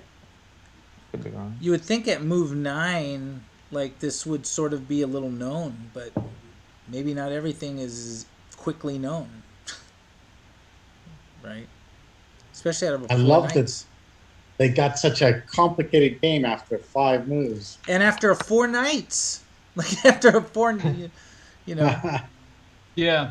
Well, Gadir slowed things up with a3 and then sped them up with d4. It's kind of like... Bishop e6, I see. So he took back with the pawn. And now knight d4, knight f5. No. I mean, knight f5 is kind of nice, but not sure if that's going to be helpful. Well, now black doesn't feel comfortable about castling on the queen side, probably. So this is turning into emergency. Maybe there was a reason he couldn't take on f6 with the queen. I feel like G and it was very suspicious. Yeah, I mean, but this has got its suspicious aspects too. I think black might have just gotten caught in an opening trap or something, the way this is looking now. I feel like G into f6 was a voluntary decision. Like I felt no, that move a3. I've seen that move. I think. Back to here. Wait, you're telling me a3 is an opening move? I think I've seen that move. Yes, I have seen it. And if we think about the position as it is now, what does a3 do that contributes to that? Or does a3 do anything that help contribute to... Well, it's got this interesting psychological thing of making black overreact with d5 maybe. Because that's what happened right next. Yeah. I mean, black, of course, could play some safe move here, but maybe thinks that d5 is, perfectly great here. Like it induced I feel something. like d4 should have been played. Like bishop b5, d4, hit the knight. And then play bishop. I mean, in hindsight, d4 kind of makes sense. Rather than queen d6 right here. Yeah. queen d6 does seem very suspicious. Yeah, that does look suspicious, doesn't it? Little suspicious. Let's take a look at... In fact, because black could have just taken on d4 right away and wouldn't have had to lose 2 moves with the queen afterwards. So it was clearly bad, I think. Let me just take a look at this position out of the Max Gadajlovic Nathan Fong game.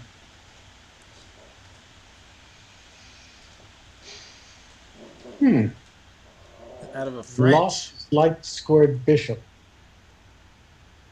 And this says the opening French defense, Horwitz, Papa, Ticulat Gambit. Chess.com has all these weird... Are you familiar with that? things. I ain't familiar. What is that? This should be okay for black. Nobody's down a pawn. I'm wondering how it can be a gambit. That's right. That's right. The gambit was not material. The gambit was in position. So you're gambiting the position. Aha. Right? To give a false sense of security. I see. So you gambit all the dark squares and light squares. Right. That's a wonderful idea as a light player. I would prefer to have black here. But And checking on Elliot. good. We have to see Elliot's games. That's absolutely vital. Vital for tough Ooh, opponent what in Sina Mohammadi. But here it is. type of Grunfeld thing is this? It seems Grunfeld, right? Or am I wrong? Or Grunfeld-ish. you guys know that, was it called the Prince variation, where they would play knight f6 or something? And they would enter some type of position like this? The one that Gary Kasparov really liked in the Grunfeld Russian system. But that's a Grunfeld rather than an English. In this out of a Queen's Sure. Gambit declined.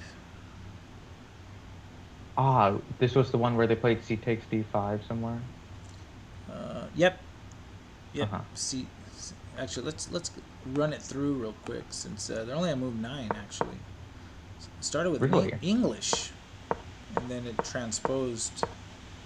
Some kind of Catalan, right? No, it's a Tarash. Yep. It's a semi-Tarash. Semi-Tarash. Yep. But black, yeah, I don't know this at all. Is it just me, or does d5 just not feel like the right move in that position? But at the same time, I don't know what else you would have done. Bishop e3. Well, it does lose a pawn. That is something. That is something. Well, what happens? Knight e5, bishop f5, or something like that.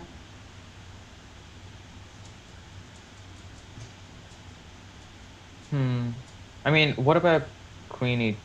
Well, I guess queen e2 doesn't work. I was thinking of knight takes d5 rook d1. Something like that.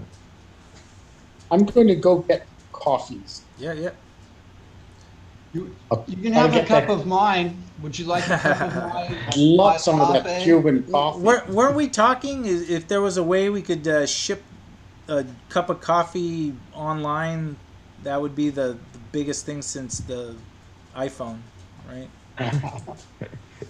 So So we're going to start, we'll start doing product placement and Right. endorsements soon. and we're gonna do it, the way us working class do it best is we do it for nothing. Because we don't know how to monetize it. Hey, the best things in life are free. Exactly. Yes. Let's go back to board 1 and see what's going on there. And black castled queenside. Yeah, well, I mean, he had to do something. Yeah. Couldn't just leave that king on e8. Oh, he played the queen back to d6. And then white took on c3, and then he castled queenside. Correct. So, is it better to play knight takes c6? Or bishop into c6? Well, this is funny because white's down a pawn now. Right. Approximately 1.5 because the c3 and c2 pawns are doubled.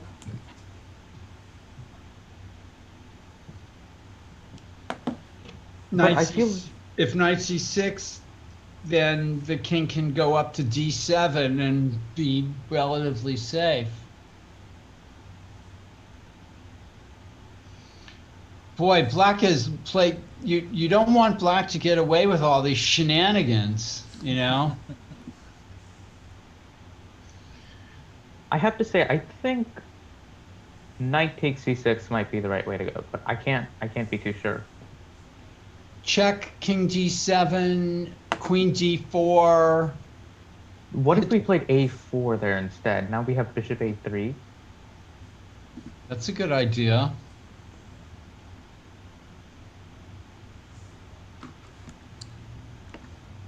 And now Gadir going in the think Going in the tank. in the think tank here. Going into the tank. He probably can't believe it. that black is daring to do this against him. Wow, bishop into c6. Okay. He's using his own spells against him. Gadir is a player who likes very clear cuts Yeah, it's play that gives him all the play and his opponent nothing. Isn't that everyone?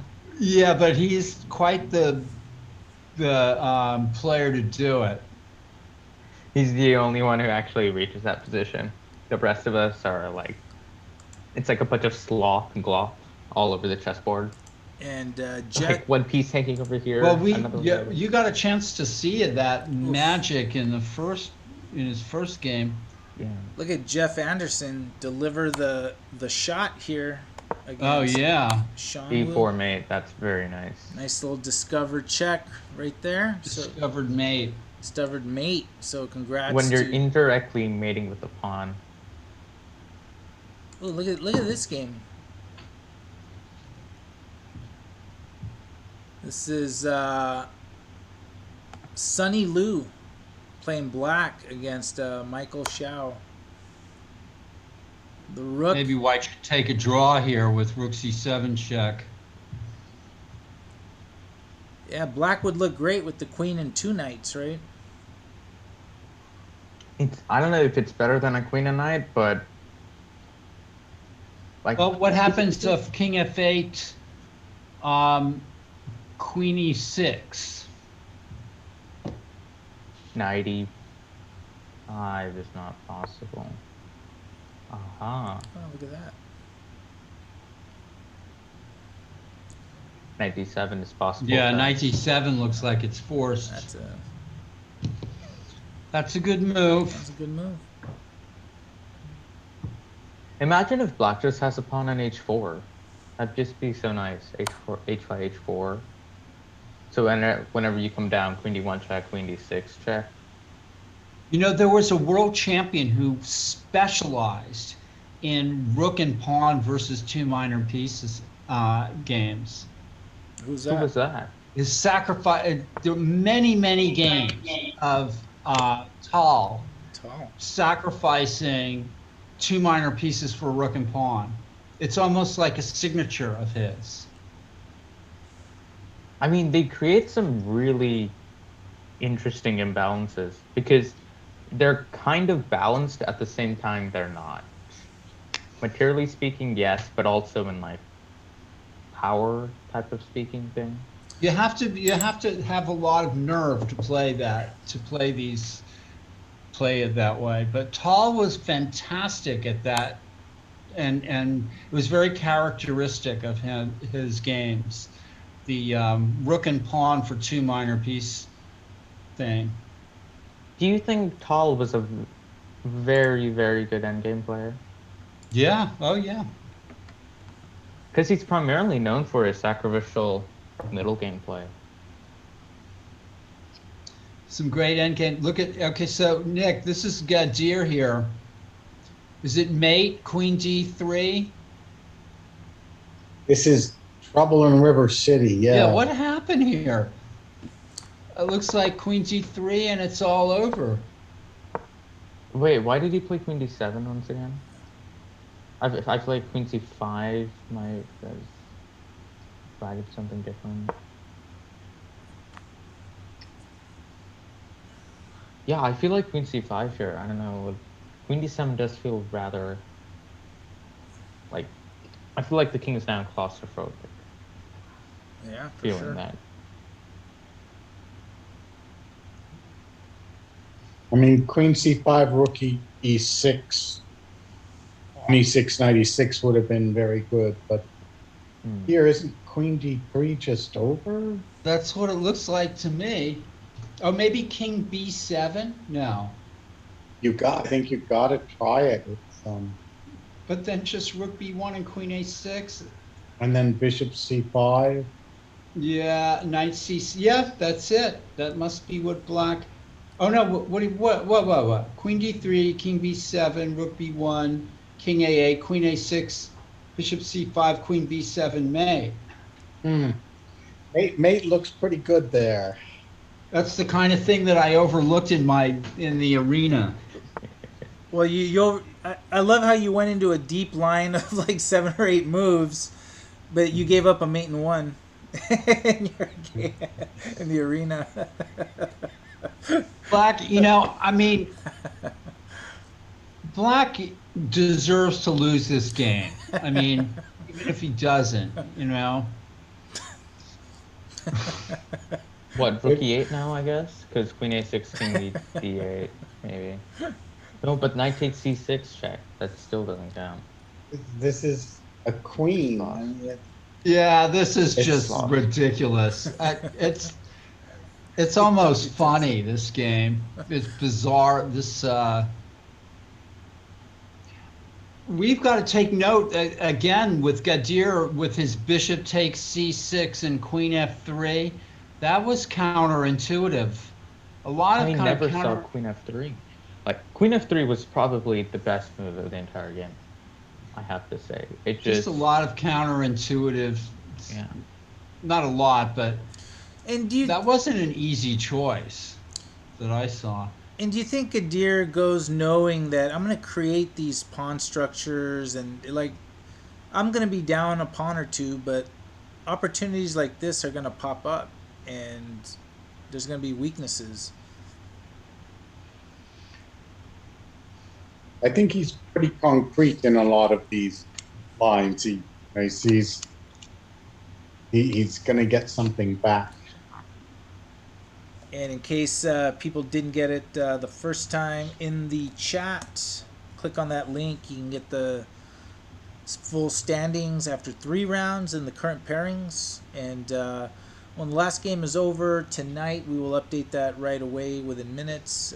Judith from 5:40 a.m. in Hungary. I think Black fell into an opening trap. I think a3 induced d5 and d5 was an overreaction. That's my gut feeling about the way this opening went. But then the queen d6 move really. And that was another move that kind of, was not so good. Players, if you just joined, Paul's talking about on move 4, Gadir plays a3. Which was kind of a surprise. And then Black played d5, and we're talking. And that's where he starts to get into hot water here, I think. And then, I feel like d5 is not that bad, though, because there's probably a concrete reason why it isn't bad, but queen d6 is just not the way to go. yeah, here we are. And then e takes d4. And he's resigned. Bishop c6 and queen f3 was nice. It is over. Yeah. Unbelievable. Yeah, he just makes mincemeat of everybody. What a game. Just like that. He's playing like he's one of the top players in the world, Yeah. Who does he think he is? 2,600? Back to Elliot Winslow's game against Sina Mohammadi. Strong. And Alex Lenderman will be back next week. And there's still 4 more rounds to go after these 4, so it stands to reason that before the tournament's over, Lenderman and Gadir will probably face off. A friend of mine is watching our broadcast, and he said, "Quitters never win." Well, sometimes, Sometimes they're not going to win anyway, and this was one of those times. Let's go back to the Nathan Chess. Fong. Yeah, chess is like smoking cigarettes, I guess. You have to quit sometimes. He quit one way or the other, right? Interesting fact. Smoking 1 cigarette is more deadly than smoking 20. Okay, I have to double check that, but it's really weird. I'm not joking. Please double check that for me. Yeah. Let me just double check that. Hey, Judith, you're a chemist. What say you? if she's still awake. Yeah, that's right. We have a PhD in chemistry Yeah. here. Oh, you have a PhD in chemistry? That's amazing. Yeah, That's Judith. Judith. Yeah. She's the chemist. I think she may have conked out though. She might be sleeping now. So I started the games. Everything's smooth. I'm going back to bed. Oh, what they said is that smoking 1 is equivalent to smoking 20. Ah. Well, Smoking you one know, cigarette. Is So if you, equivalent to smoke smoking one, 20. you just say, well, might as well. It's Well, smoking 20 takes more time. There's an opportunity cost in there. My time's valuable. Judith is up. Hey, Judith, what do you think of that? Smoking one cigarette is equivalent to smoking 20. Do you agree with I that? should say 1 per day. One per day. 20 per day. I I don't know. said let's ask the chemist, and she'll probably say, "Yeah, so what?" Meanwhile, poor White is suffering in this position.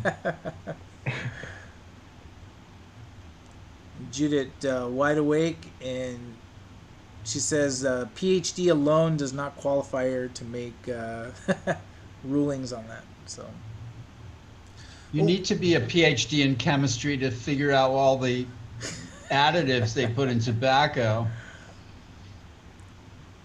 look at all the additives they put in a bowl of Fruit Loops. What's worse?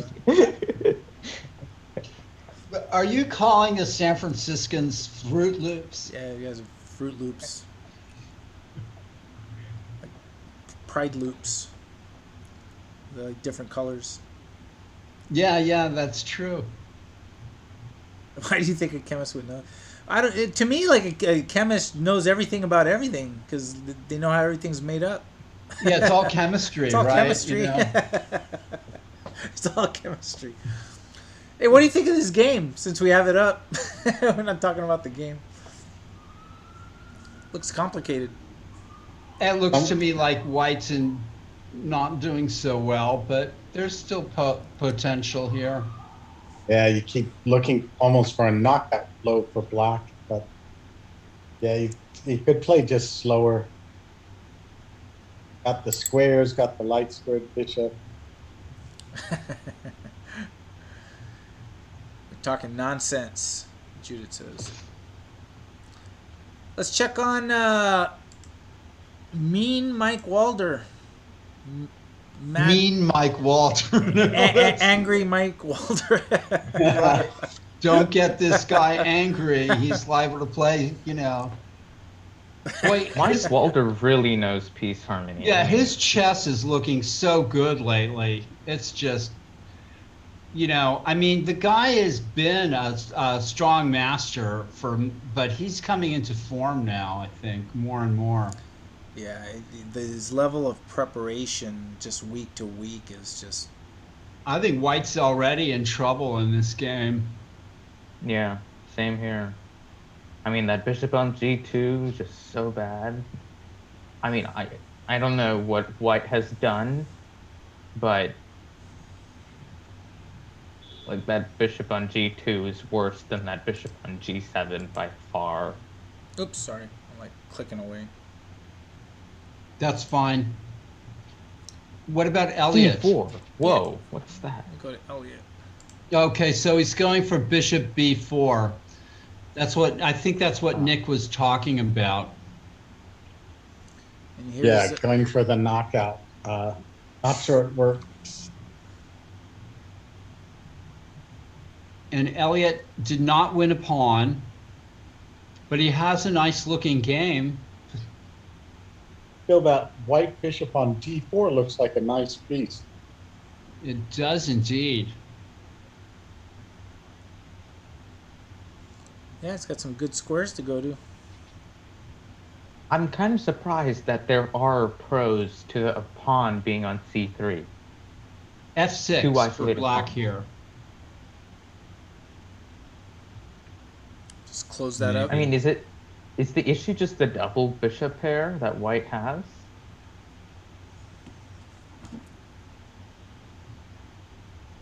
Yeah, the two bishops are nice.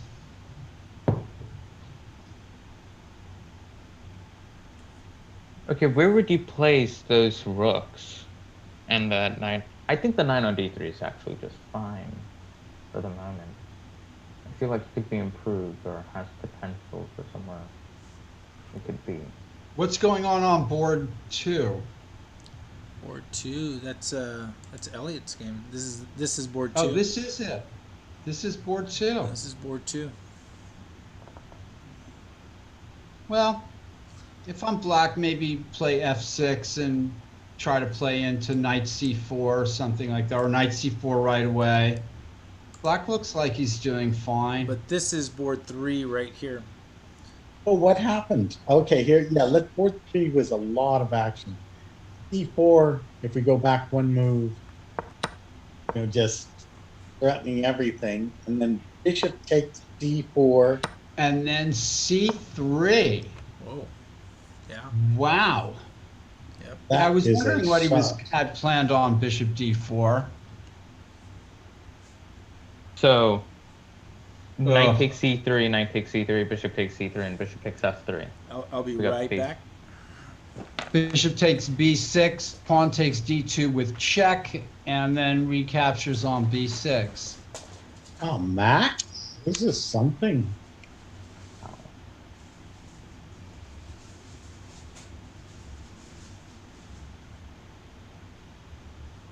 And white's going to have only two pawns for a piece.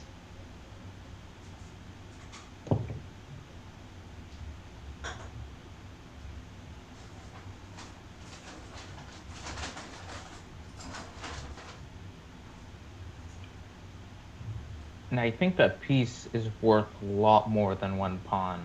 Yeah. Or two pawns. Yeah.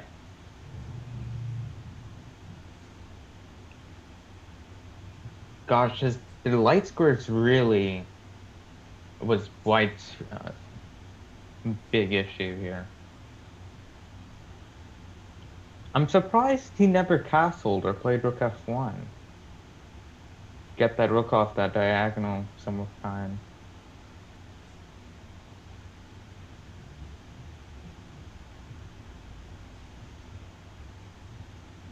Just doesn't look good, huh? For white. Doesn't seem to be any way out of this. Yeah. Nice shot by Max. Mm-hmm. I mean, because you're looking after that pawn to c4, bishop takes d4, looking at moves like bishop to b4, or queen takes rook and bishop b4 check, but this c3, boom. Very nice. Still thinking, huh? Well, this is a very powerful move, c3. It looks like bishop takes b6 is forced. And Nathan currently up a pawn, so Yeah, but he's going to be down a piece.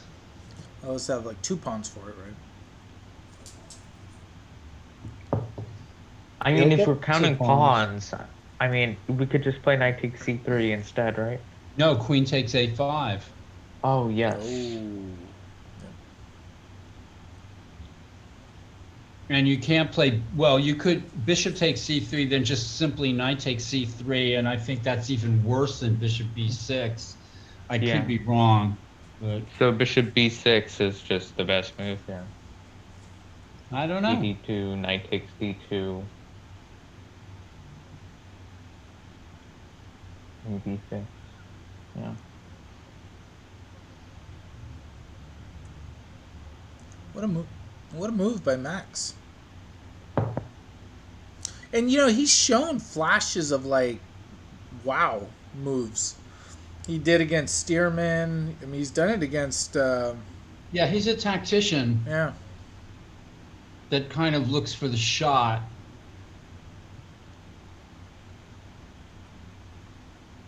But he's also misplayed it a few times. So, I mean, but I guess that goes with the territory. And I don't know what happened in this game, but let me go back to it. The funny thing about this game that we were looking at earlier, this is the game that was queen and rook against queen and two knights. Wait, Somebody what? lost their queen and their rook. Black has relieved white of their queen and rook. But Yeah. the funny thing about this one is that when we were looking at the game, it was black that was offering draw and Is that right? declined it. So let's see what happened. Oh, look at this. Well, I'm sure it was a blunder. Yeah, white just missed that the The backward diagonal. backward diagonal. Oh, But now I have to see how the queen got. yeah. How did he lose the queen as well?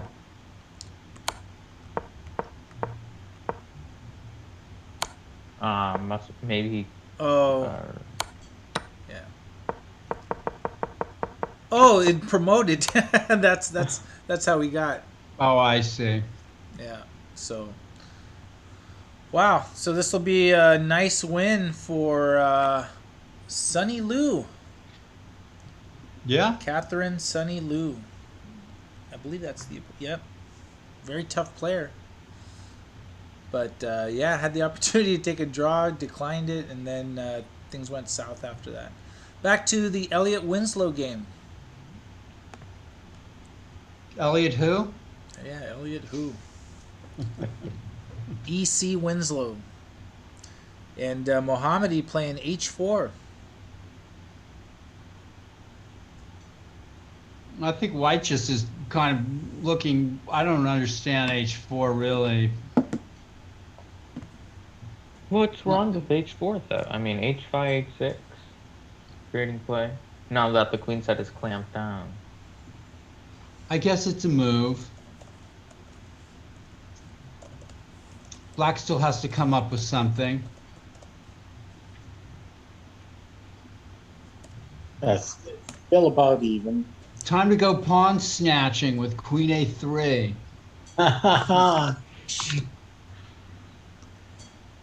And thank you everyone for watching the Thursday Night Marathon, hanging out with us as we cover all the action. Rook ED8.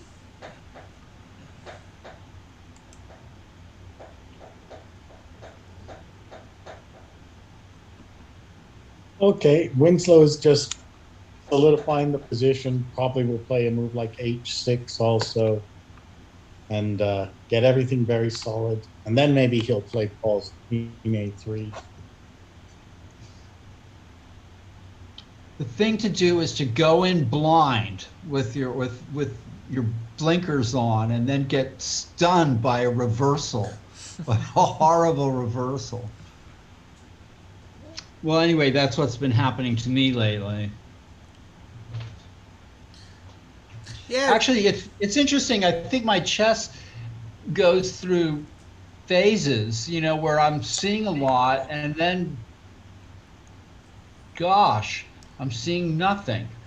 Didn't we have that conversation where you said that, you were going to take off and, the chess is going to be refreshed and... but sometimes it Turned goes out to be a bunch of baloney. But sometimes you go through cycles, right, where you're more inspired than others, not just in Unless chess. you're a grandmaster and a professional like Nick and Gadir, it's like there's a difference there. Yeah. It's just for them, it's a livelihood and a way of, Well, there's got to be some control of the emotions too, right? At some level where Oh, sure. it affects them sort of differently than it would you or I. Right? If you're not a grandmaster, you're an emotional mess. Only grandmasters are the ones that can maintain perfect calm, and the rest of us just don't stand a chance. They're all cool as a cucumber under pressure. See, Paul's attitude is reflected in the noise you hear behind him. The sirens. They're coming to take me away.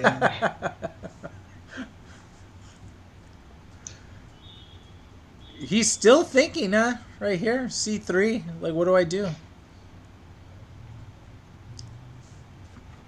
Well, when White lost his sense of danger there, right? The rook was on A5, the queen was on D2, the king was on E1. It's begging for trouble. I think, and Black snapped the chance to take it. And there's no way that Nathan saw that one. That was not even on the radar. I think probably not. Or if it was, we tend to underestimate the dangers to ourselves, right? Yeah. So, it may have come across that it was a little bit risky to have these three important pieces on one diagonal like that. But, it's like,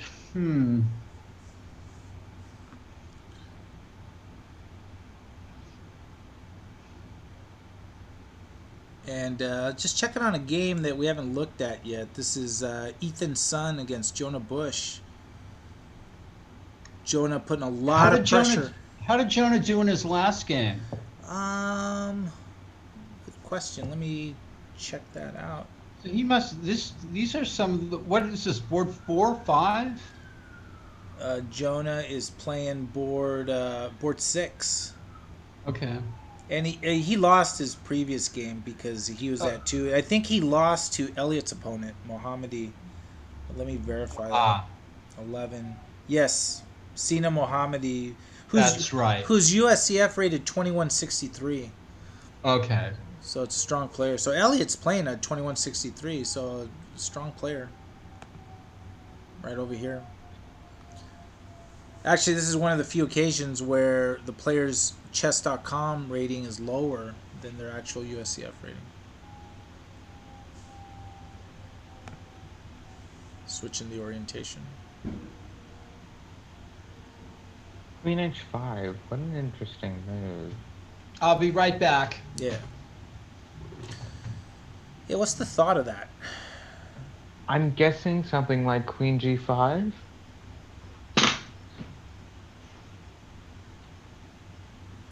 Just trying to create weaknesses there.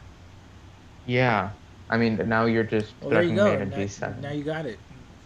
You made a little. Okay, but wait a minute. What a Wait.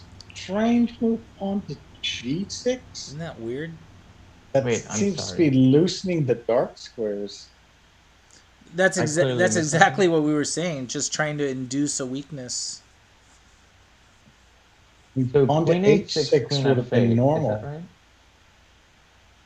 What if I played Bishop into D5? Is that too risky or? Bishop to d5. Well, your queen's Yeah. hanging. Oh yeah, first. Yeah.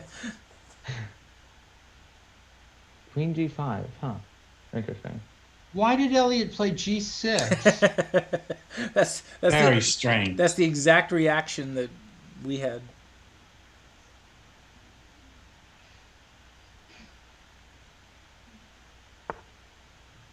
I guess he just thought he had to play G6 earlier. But he could have played F6, right? There was F6 Or instead of G6. H6, yes. Or H6, yeah, one of those two. Well, now this is probably nothing for Black at all. So Queen H6, so Queen F8. a move has been played on the Max Gadajlovic Nathan Fong. Oh no, it's not been played. No, there has been a move played. No, there's not been a move played. It's still C3. Wow. Well, it says, how come Max's clock is running then? Oh, no. No, Now it's Nathan. now I'm seeing Nathan's yeah, because I clock. switched the orientation. That's why. Wait a minute. What's happening on the fourth board? Oh, wait a minute. I think.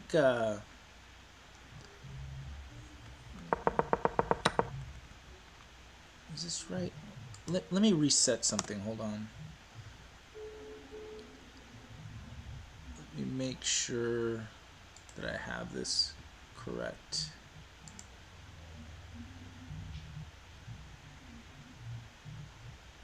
Okay, Okay, so there have been. there was moves here. Okay. So this is what took the queen. He played bishop b6, Yeah, which we thought was forced. right. Yeah. And he took on d2. So now he's up a And pawn.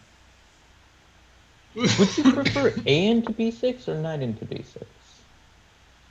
well, I think this is Black doesn't want to trade too many more pieces here.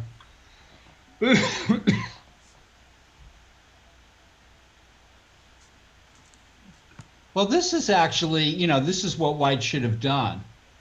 And he did it. So, Just play on from here. yeah, 2 pawns for the piece. And Maybe you should castle instead. or I don't even know. Or do you even need to? I guess.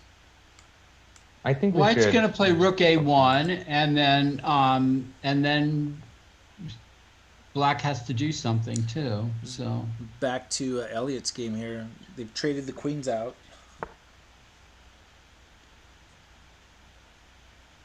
I feel like trading the queens was not the right this is a decision, complicated like middle originally. game here. I don't know. I can't. You can't predict what's going to happen sometimes in these positions. Very complex. And we're starting to get to that witching hour of around 10 minutes where things seem to pick up and happen quickly. I think Black has lost the thread somehow here, though. Yeah, it does feel like that. That must be a little better for White, Yeah, with the 2 bishops now. but an ending down to 7 minutes or something, 7-8 minutes. So And this It is a could be. player that's a bit of an unknown quantity for the TNM players, right? Yeah, this is a new player for us. I think from out of state also. Right. He's already played Gadir and lost to him, right? I think. Good question. Or yeah, actually, let me check. Or maybe it was Lenderman. No, this player's 3 out of 3. So Oh, far. okay. Actually, is the only other player with a perfect score now that Okay. Bala lost. All right. So three out of 3 going into this game. So bishop f5 here, I would assume. Or Bishop G4. But, I think Elliot can slip he gets these good openings and he's got great technique, but he slips up sometimes in these middle game positions and makes wrong decisions. I mean, we all do, but here's my chance to criticize him in front of the whole world. So why should I pass that up? So you're gonna take it. And he can't say anything because he's playing, right? And then at the chess cafe, you're gonna be like, "Oh man, we were really empathizing with you." Right, and then I can just mute him. Actually, I should be muting him, but I'm nice. Or in the TNM. I'm gonna lock the door. So. All right, let's check in on Mr. Walder. Playing Black. what is our name for him? It's not Mad Mike, but Angry Mike Walder. Angry Mike. Okay. Why is that so funny? It's almost like Oh, I like the way calling a White tall dude opens tiny or something. The White opens the position up for the Black bishops. That's such a beautiful move. F takes G6 as a black player. Like, thank you. I mean, Black looks like he's winning on the queen side too, maybe. Yeah, That knight will find its way to B5. Do you think we should keep a knight on C3, Nick? Oh, does this allow a shot? Knight takes B4 or something? And then knight C3 hitting the Yeah, I guess not. But then knight D, no, yeah. Well, if I'm white, I'm hoping for a miracle here. You see, this time the knight on c3 is better than it Yeah, let's threatens. talk about Yes, let's talk about knights. let's talk about these pieces that have to get paid for a living, you know. And Austin Mize in the chat telling great game previous round. Good action. Oh, Even you in know defeat. things have gone south when you have to play a move like Rook A1.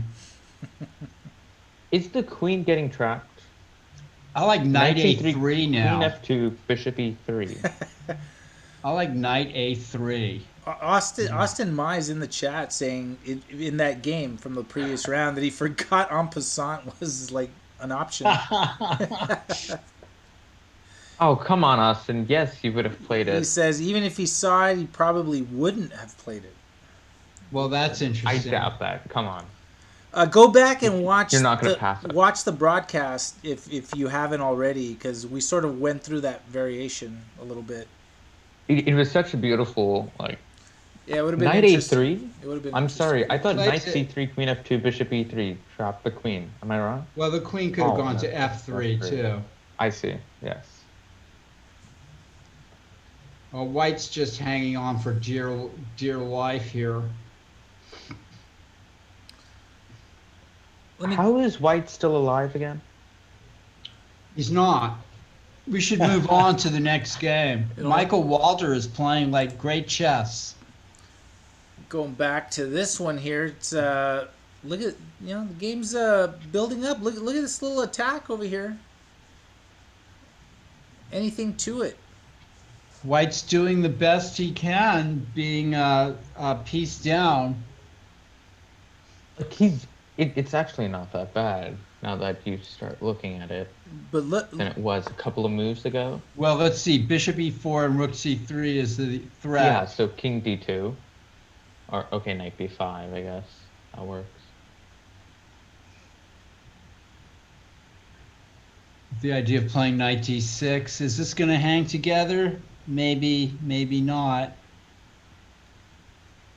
I feel more optimistic now if I'm playing White. did you just do what, A6 here or what? A6, Knight D6, Bishop E4. That actually doesn't look that good. Bishop takes e4. Yeah, the knight just recaptures on e4. And Yeah, and then A6 is hanging. Wow. Maybe there was our evaluation of this whole thing wasn't quite. Somehow it should work for black. yeah, White's done nicely though. Nathan did that long think, did the only variation where he had a chance, and he's got chances now. I still don't like that Knight takes B6 move. From that beginning, after Bishop into B6, I feel like A into B6 was... Maybe you should have Still taken with the pawn. You're right. It's Yeah. possible. Because now the A pawn is just a weakness, and it's not doing anything to prevent or, like, hamper the white pawns. It's true. And A6 has been played. So Knight D6 now. Wow, and did you see that in the chat? Austin put that full variation, and he put it in an engine. Knight F6 check. It would have led to a equal. He's saying. Well, that's extraordinary stuff. Wow. Thank you, Austin. Nice. Yeah. Nice. That's great. So what now for white here? What a position. So after Rook F8 check, it was Knight F6 check, not King E4. Wow. So Knight F1 equals knight. Yeah, Rook X F1. Yeah. is this going to be Knight D6, Bishop D6, Knight D? If I may ask, how is Knight F6 a check? Or is just Knight F6 there at just a block? It's just their block, right? Yeah, it's not check. Yeah. Oh, it's not check. Yeah, Yeah. that's right. So we have knight f6. Bishop and f6 wouldn't have worked, right? Because of king to g3. Yeah, I don't think no, that's not gonna work. So rook into f6 check is the only move. King e3, you say? Wow. f1 knight check. Wasn't there a queen on d3 and a rook on c1? It's I mean, all very I'm confusing. rook into f1 and g2. Wait, so if I played rook takes f8 check on that move,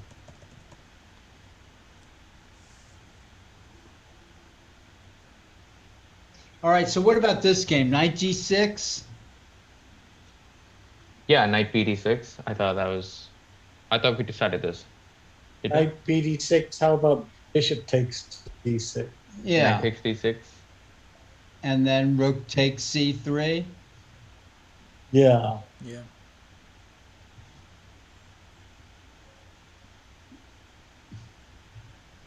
Maybe knight b5 was, I don't know. Nathan at 3.5 minutes now.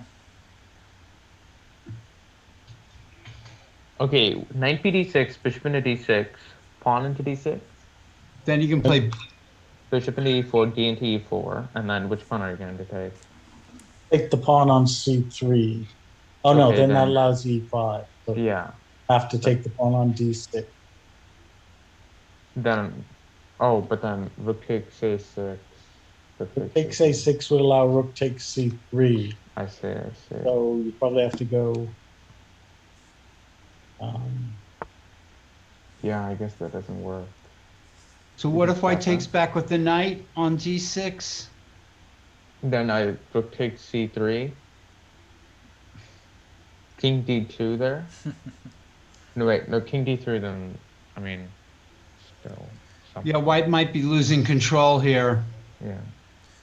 And Paul Austin Mize in the chat saying he saw you at the Addison checking out his game. Yeah, I know. Yeah. I was there.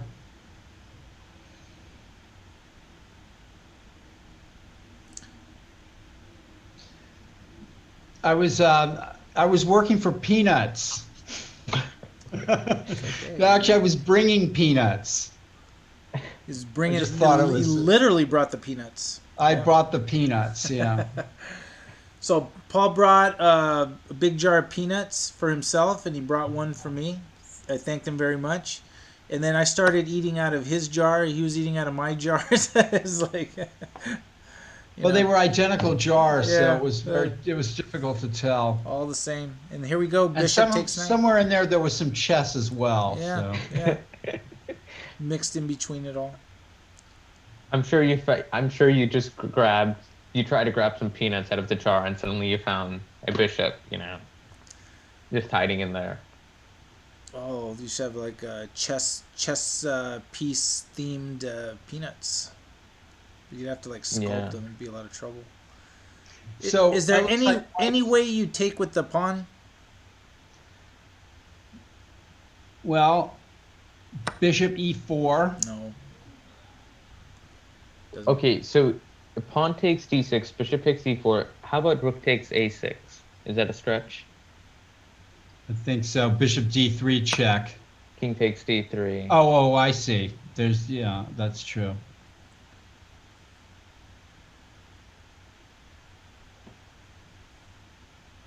Okay, I guess honestly I don't know what to do now.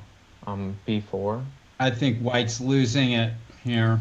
Doesn't knight c8 eventually solve all the problems?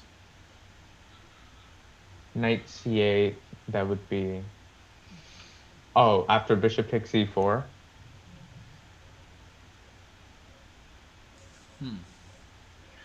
Oh, you mean here, knight c8?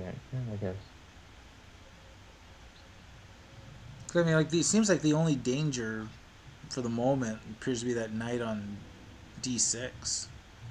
I think white has Yeah, lost it here. Yeah, I agree. I mean, you could try b4, b5, perhaps. Oh, it doesn't even It's matter like now. last ditch attempt, I guess. Try to get something or. Yeah, I just don't see how this is gonna work. You can even play rook takes b7 and you'd be okay. Yeah. Rook takes a6, rook takes b3, rook cannot really go anywhere. Well, it seems like you're just gonna plant that knight on d5 and This is just resigning time. Yeah. I mean, I don't see what white can do here.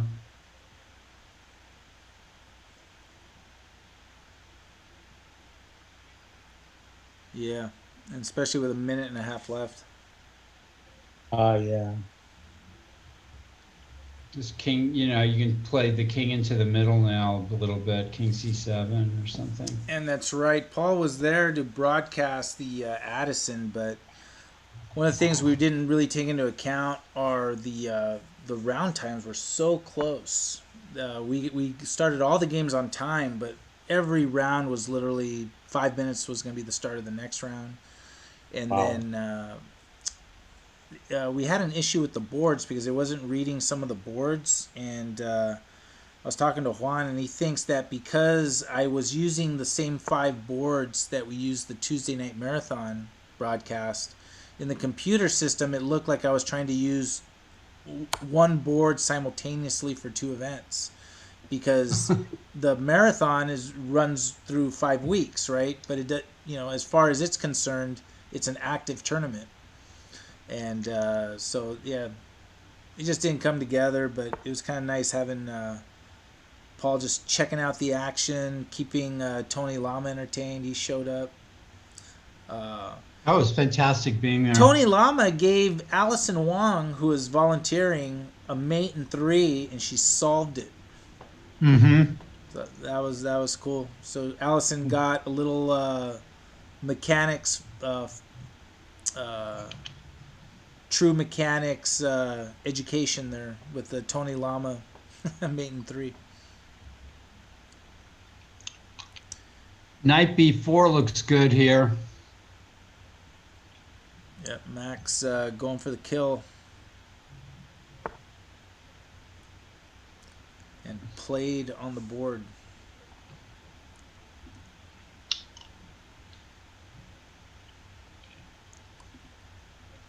What a game. Let me check on Elliot's game real quick. That was slow developing. Got an end game now. I think she does commentate on some of these broadcasts. Yeah, Allison, especially when we had the club matches, she would come on, and she came on because she was a part organizer of that. She did some of the email outreach to some of these clubs, so we had her on, and yeah. Our kids. Well, this is going down to the wire here. Oh, nice move by Elliot. You get rid of the bishop pair. You leave bishop on the dark squares. I think it's going and more time. Going Elliot's Elliot's way. way. Yeah, bishop d5 is an excellent move. Those pawns on c3 and a3 are really showing their colors in the endgame, like their real weaknesses now, and a pain in the butt as a white player. Quite aware of that. So the threat is bishop into f3 is going to play rook into f3 and f6 is hanging. So I guess we can start off with king e6. perhaps f5. Then rook e3 check, yeah. Mm-hmm. So f5. And But then g into f5? Oh, you're saying knight into f5? Yeah, trade bishops and knight to No. f5. and Max did get it done in his game. Nice win by Max Gadajlovic. Yes, nice one.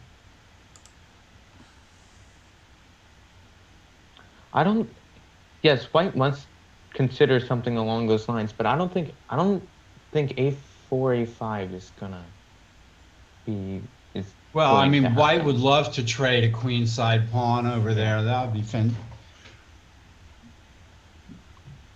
Black is a little better here, maybe a lot better. I would give black like a minus plus advantage, like not the winning one. You know where the minus and plus are right on top of each other? This one, I think. I don't know. Rook c6 is a good move. And A nice, patient, masterly move. Mike Walder has won his game too. Also, I do think, well, yeah, I think Nick's f5 is a lot better though. Well, black can play it eventually. Would we see how Mike Walder won his game? Yeah. Mike is turning into a monster. Mike the Monster. Mike the Monster Mike Walder. the Monster, yeah. Here we go. So we need some really colorful nicknames. Yeah, we do. Another checkmate. That's 2 checkmates in a row. What's with this guy? Look at that. Oh. Look at that. Wow. Look at that. Wow. Tactics is rich. Smash. Those, I mean, isn't that just such a beautiful position? That geometry. That Of the- Tactical I hate- awareness. Michael Walder, Monster Mike. I hated Oh, geometry. Monster Mike. Right there. Mike the Monster. Really? The monster. You dislike geometry a lot? Yeah, that's why I never got too far in tactics. Like I couldn't. I didn't like the. You know, I have the to math say, part I of it. disliked geometry too when I was in, what, 8th grade? And I had to take the class. It was way too simplistic, and I just didn't see much in it.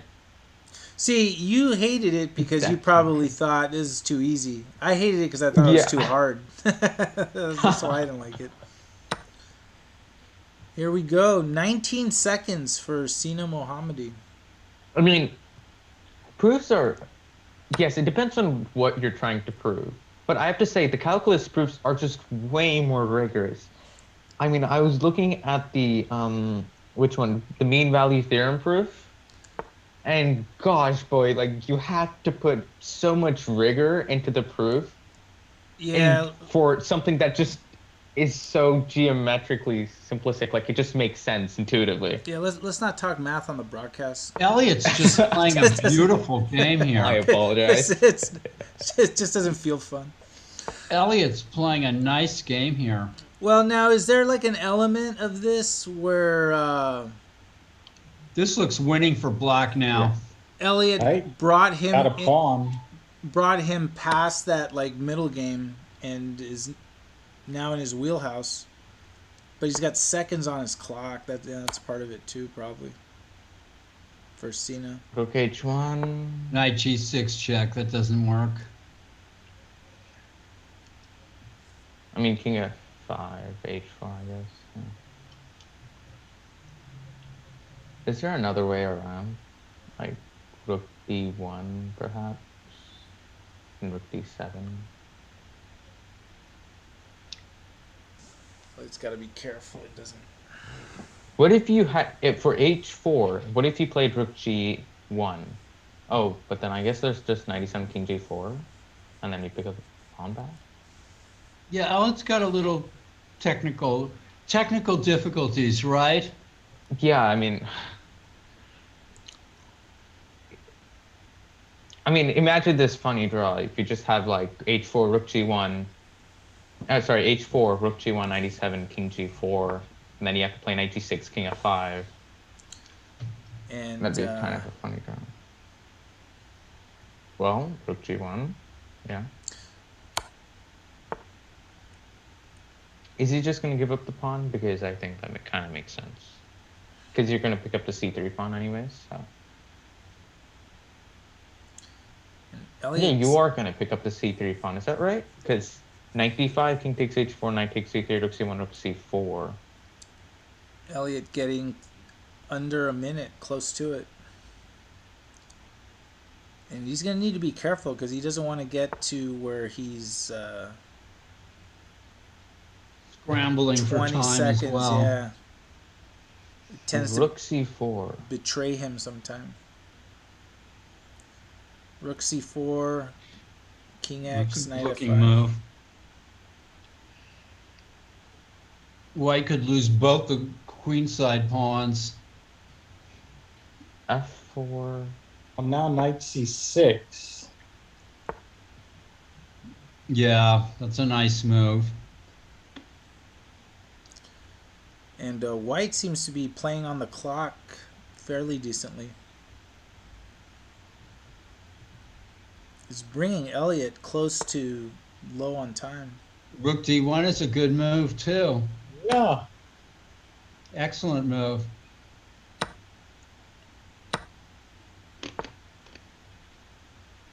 Okay. Yeah, this. I feel like this is the Careful. breakthrough that Elliot was looking for. Careful.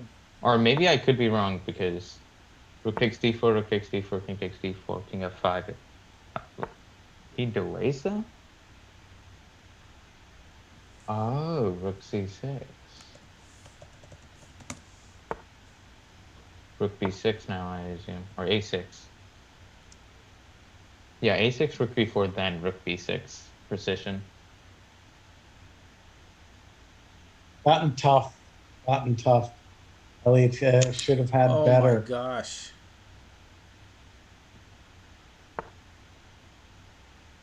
For rook b6 here, isn't there a4? Does a4?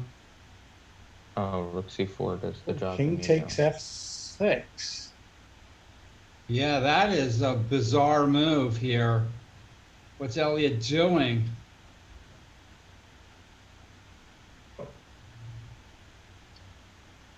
And now Elliott's under time compared to his opponent.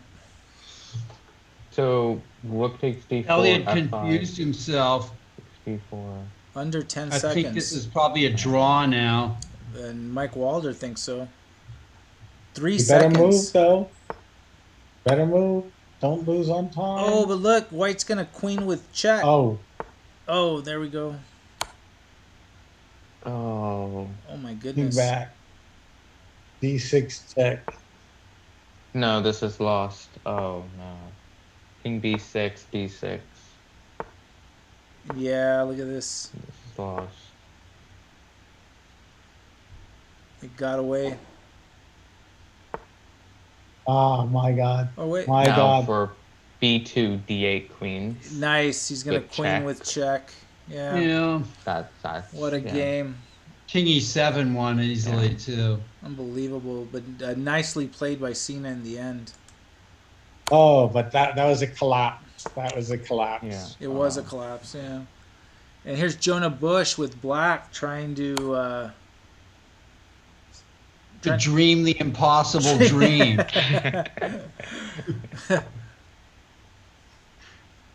You don't win this position. Come on, I actually want to see Jonah try to push for the win here. Rook Choose g6 anyone check with would have been the ammunition. pawn ending too. Rook takes h6. All a draw. I mean, rookie 4, probably. Well, I mean, we're just quibbling here. You know, this is a draw in 9,000 different ways here. 9,000. Yeah, true. This is the last game also of the round. You can't escape the checks. So Yep, there it is. And You know, that I is a always draw. found that being a new player often Nicely played. gave like some psychological edge. And yeah, you're the masked man that comes into the, you know, saloon. You know, everybody, right? Who is that guy? we're sort of revealing our ages here. And I put Well, it's a Western. put the link in the chat. We should have the updated standings soon. It looks like Sina Mohammadi is 4 out of 4. He'll get the honor and pleasure to play Gadir Guseyanov next week, no doubt. But this was one Elliott should have had, and Yeah. it just kind of slipped through the fingers. Well, it's going to be the masked man against the gunslinger next round. Yes. And then Alex Lenderman will be back with 3 out of 4 because he got 2 half-point buys because he's playing the World Open. So that's that's why he was not with us tonight. And And then as soon as we get the updates, I'll see if I can put it up on the screen. But yeah, what a round of games here in the second round. Yeah, it's very entertaining. Some I mean, the highlight of the first round was that G and Tev 3 en passant on that queen stack. yeah, that's Yeah, that was we have to see that was what's quite up with something. that with Austin Mai's game. Yeah. And meanwhile, we can all just enjoy the way that Gadir Yeah. sort of dismantles, his opponents round after round. And He's like a surgeon, so precise. and it's like in like IMs, right? everything. We're talking about IMs and other GMs. Yeah. You know, I mean, that was such a quick win. I was so surprised, honestly. Well, Was that he even- powerful, aggressive opening move, A3. A3. Yes. Yes. It's that one guy who has the gun just behind his back, just never uses it. And then suddenly it actually works.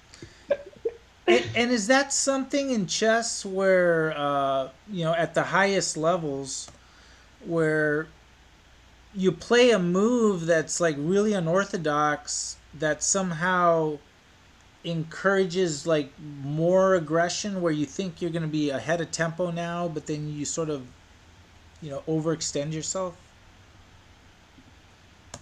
I feel like A3 also, yes, there are some of those types of opening, but I feel like A3 was more of a psychological move. Like it said, as a mental player, when you go when you're playing black, you're going through all the various openings that you're going to play, or the line and the mood that the line creates. But A3 just kind of throws everything out of the window. You feel like there's a chance to push at this point, and you're also uncertain about how the rest of the middle game would be played out, since you're out of familiar territory. And we It's a very human reaction. Somebody plays a move, then you go, "Wow, that looks really weak," Yeah. And then you like, "I've got to punish this thing," right? And then you lash out, and then boom, you're the one that actually gets knocked out.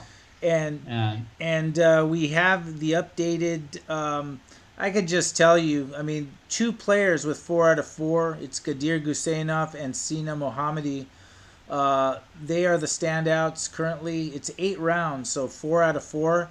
And we have 1, 2, 3, 4, 5, 6, 7, 8, 9 players tied with 3 out of 4, including Alex Lenderman, Bala Chandra Dulipala, Max Gadajlovic, Mike Walder, Austin Mai, Jason Ochoa, Cal McCarty Sneed, Jeff Anderson, and Catherine Sunny Liu, all with 3, and Elliot Winslow,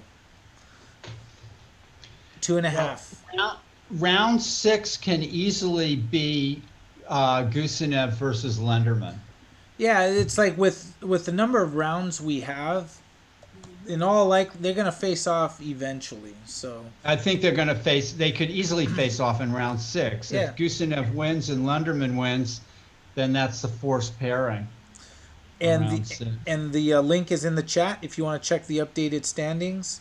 Tejas, thanks for joining us tonight. Long night, but it was fun having you on. Yeah, thanks for allowing me to come onto the broadcast, And after quite a sabbatical. And Judith, I hope you get a little bit of rest, but thank you for not just directing the tournament, but we had a few issues that we had to deal with, but dealt with them well and professionally. And thanks for taking care of everything, and hopefully get a little bit of rest. And guys, awesome day. Thanks everyone in the chat, Austin, Mike, Elliot, everyone else that's been following. And yeah, it was a fun night. I'm looking forward to next week's rounds. All right, everyone. Thank you for watching us at the Mechanics Institute. We will be back next week for rounds 5 and 6 of the Thursday Marathon. If you are still hanging and watching, the one thing I wanted to let everyone know, the next Tuesday night marathon begins July 13th. It is going to be 7 rounds, all sections FIDE rated. We're going to have it in 3 sections. It is in the chat if you want to. Oh, I put the wrong thing in there. Tuesday night marathon. If you want to register, if you want to see what the the format and everything. Just check it out there. So, still time. No TNM next week. So we will catch you on the broadcast next Thursday night. All right, everyone. It's over the board, right? Over the The board. Tuesday night marathon. Over the board. Live. Come and play. Yeah, get over there. A late night drive back, but it's going to be worth it. Experience like no other. All right, everyone. Have a good night.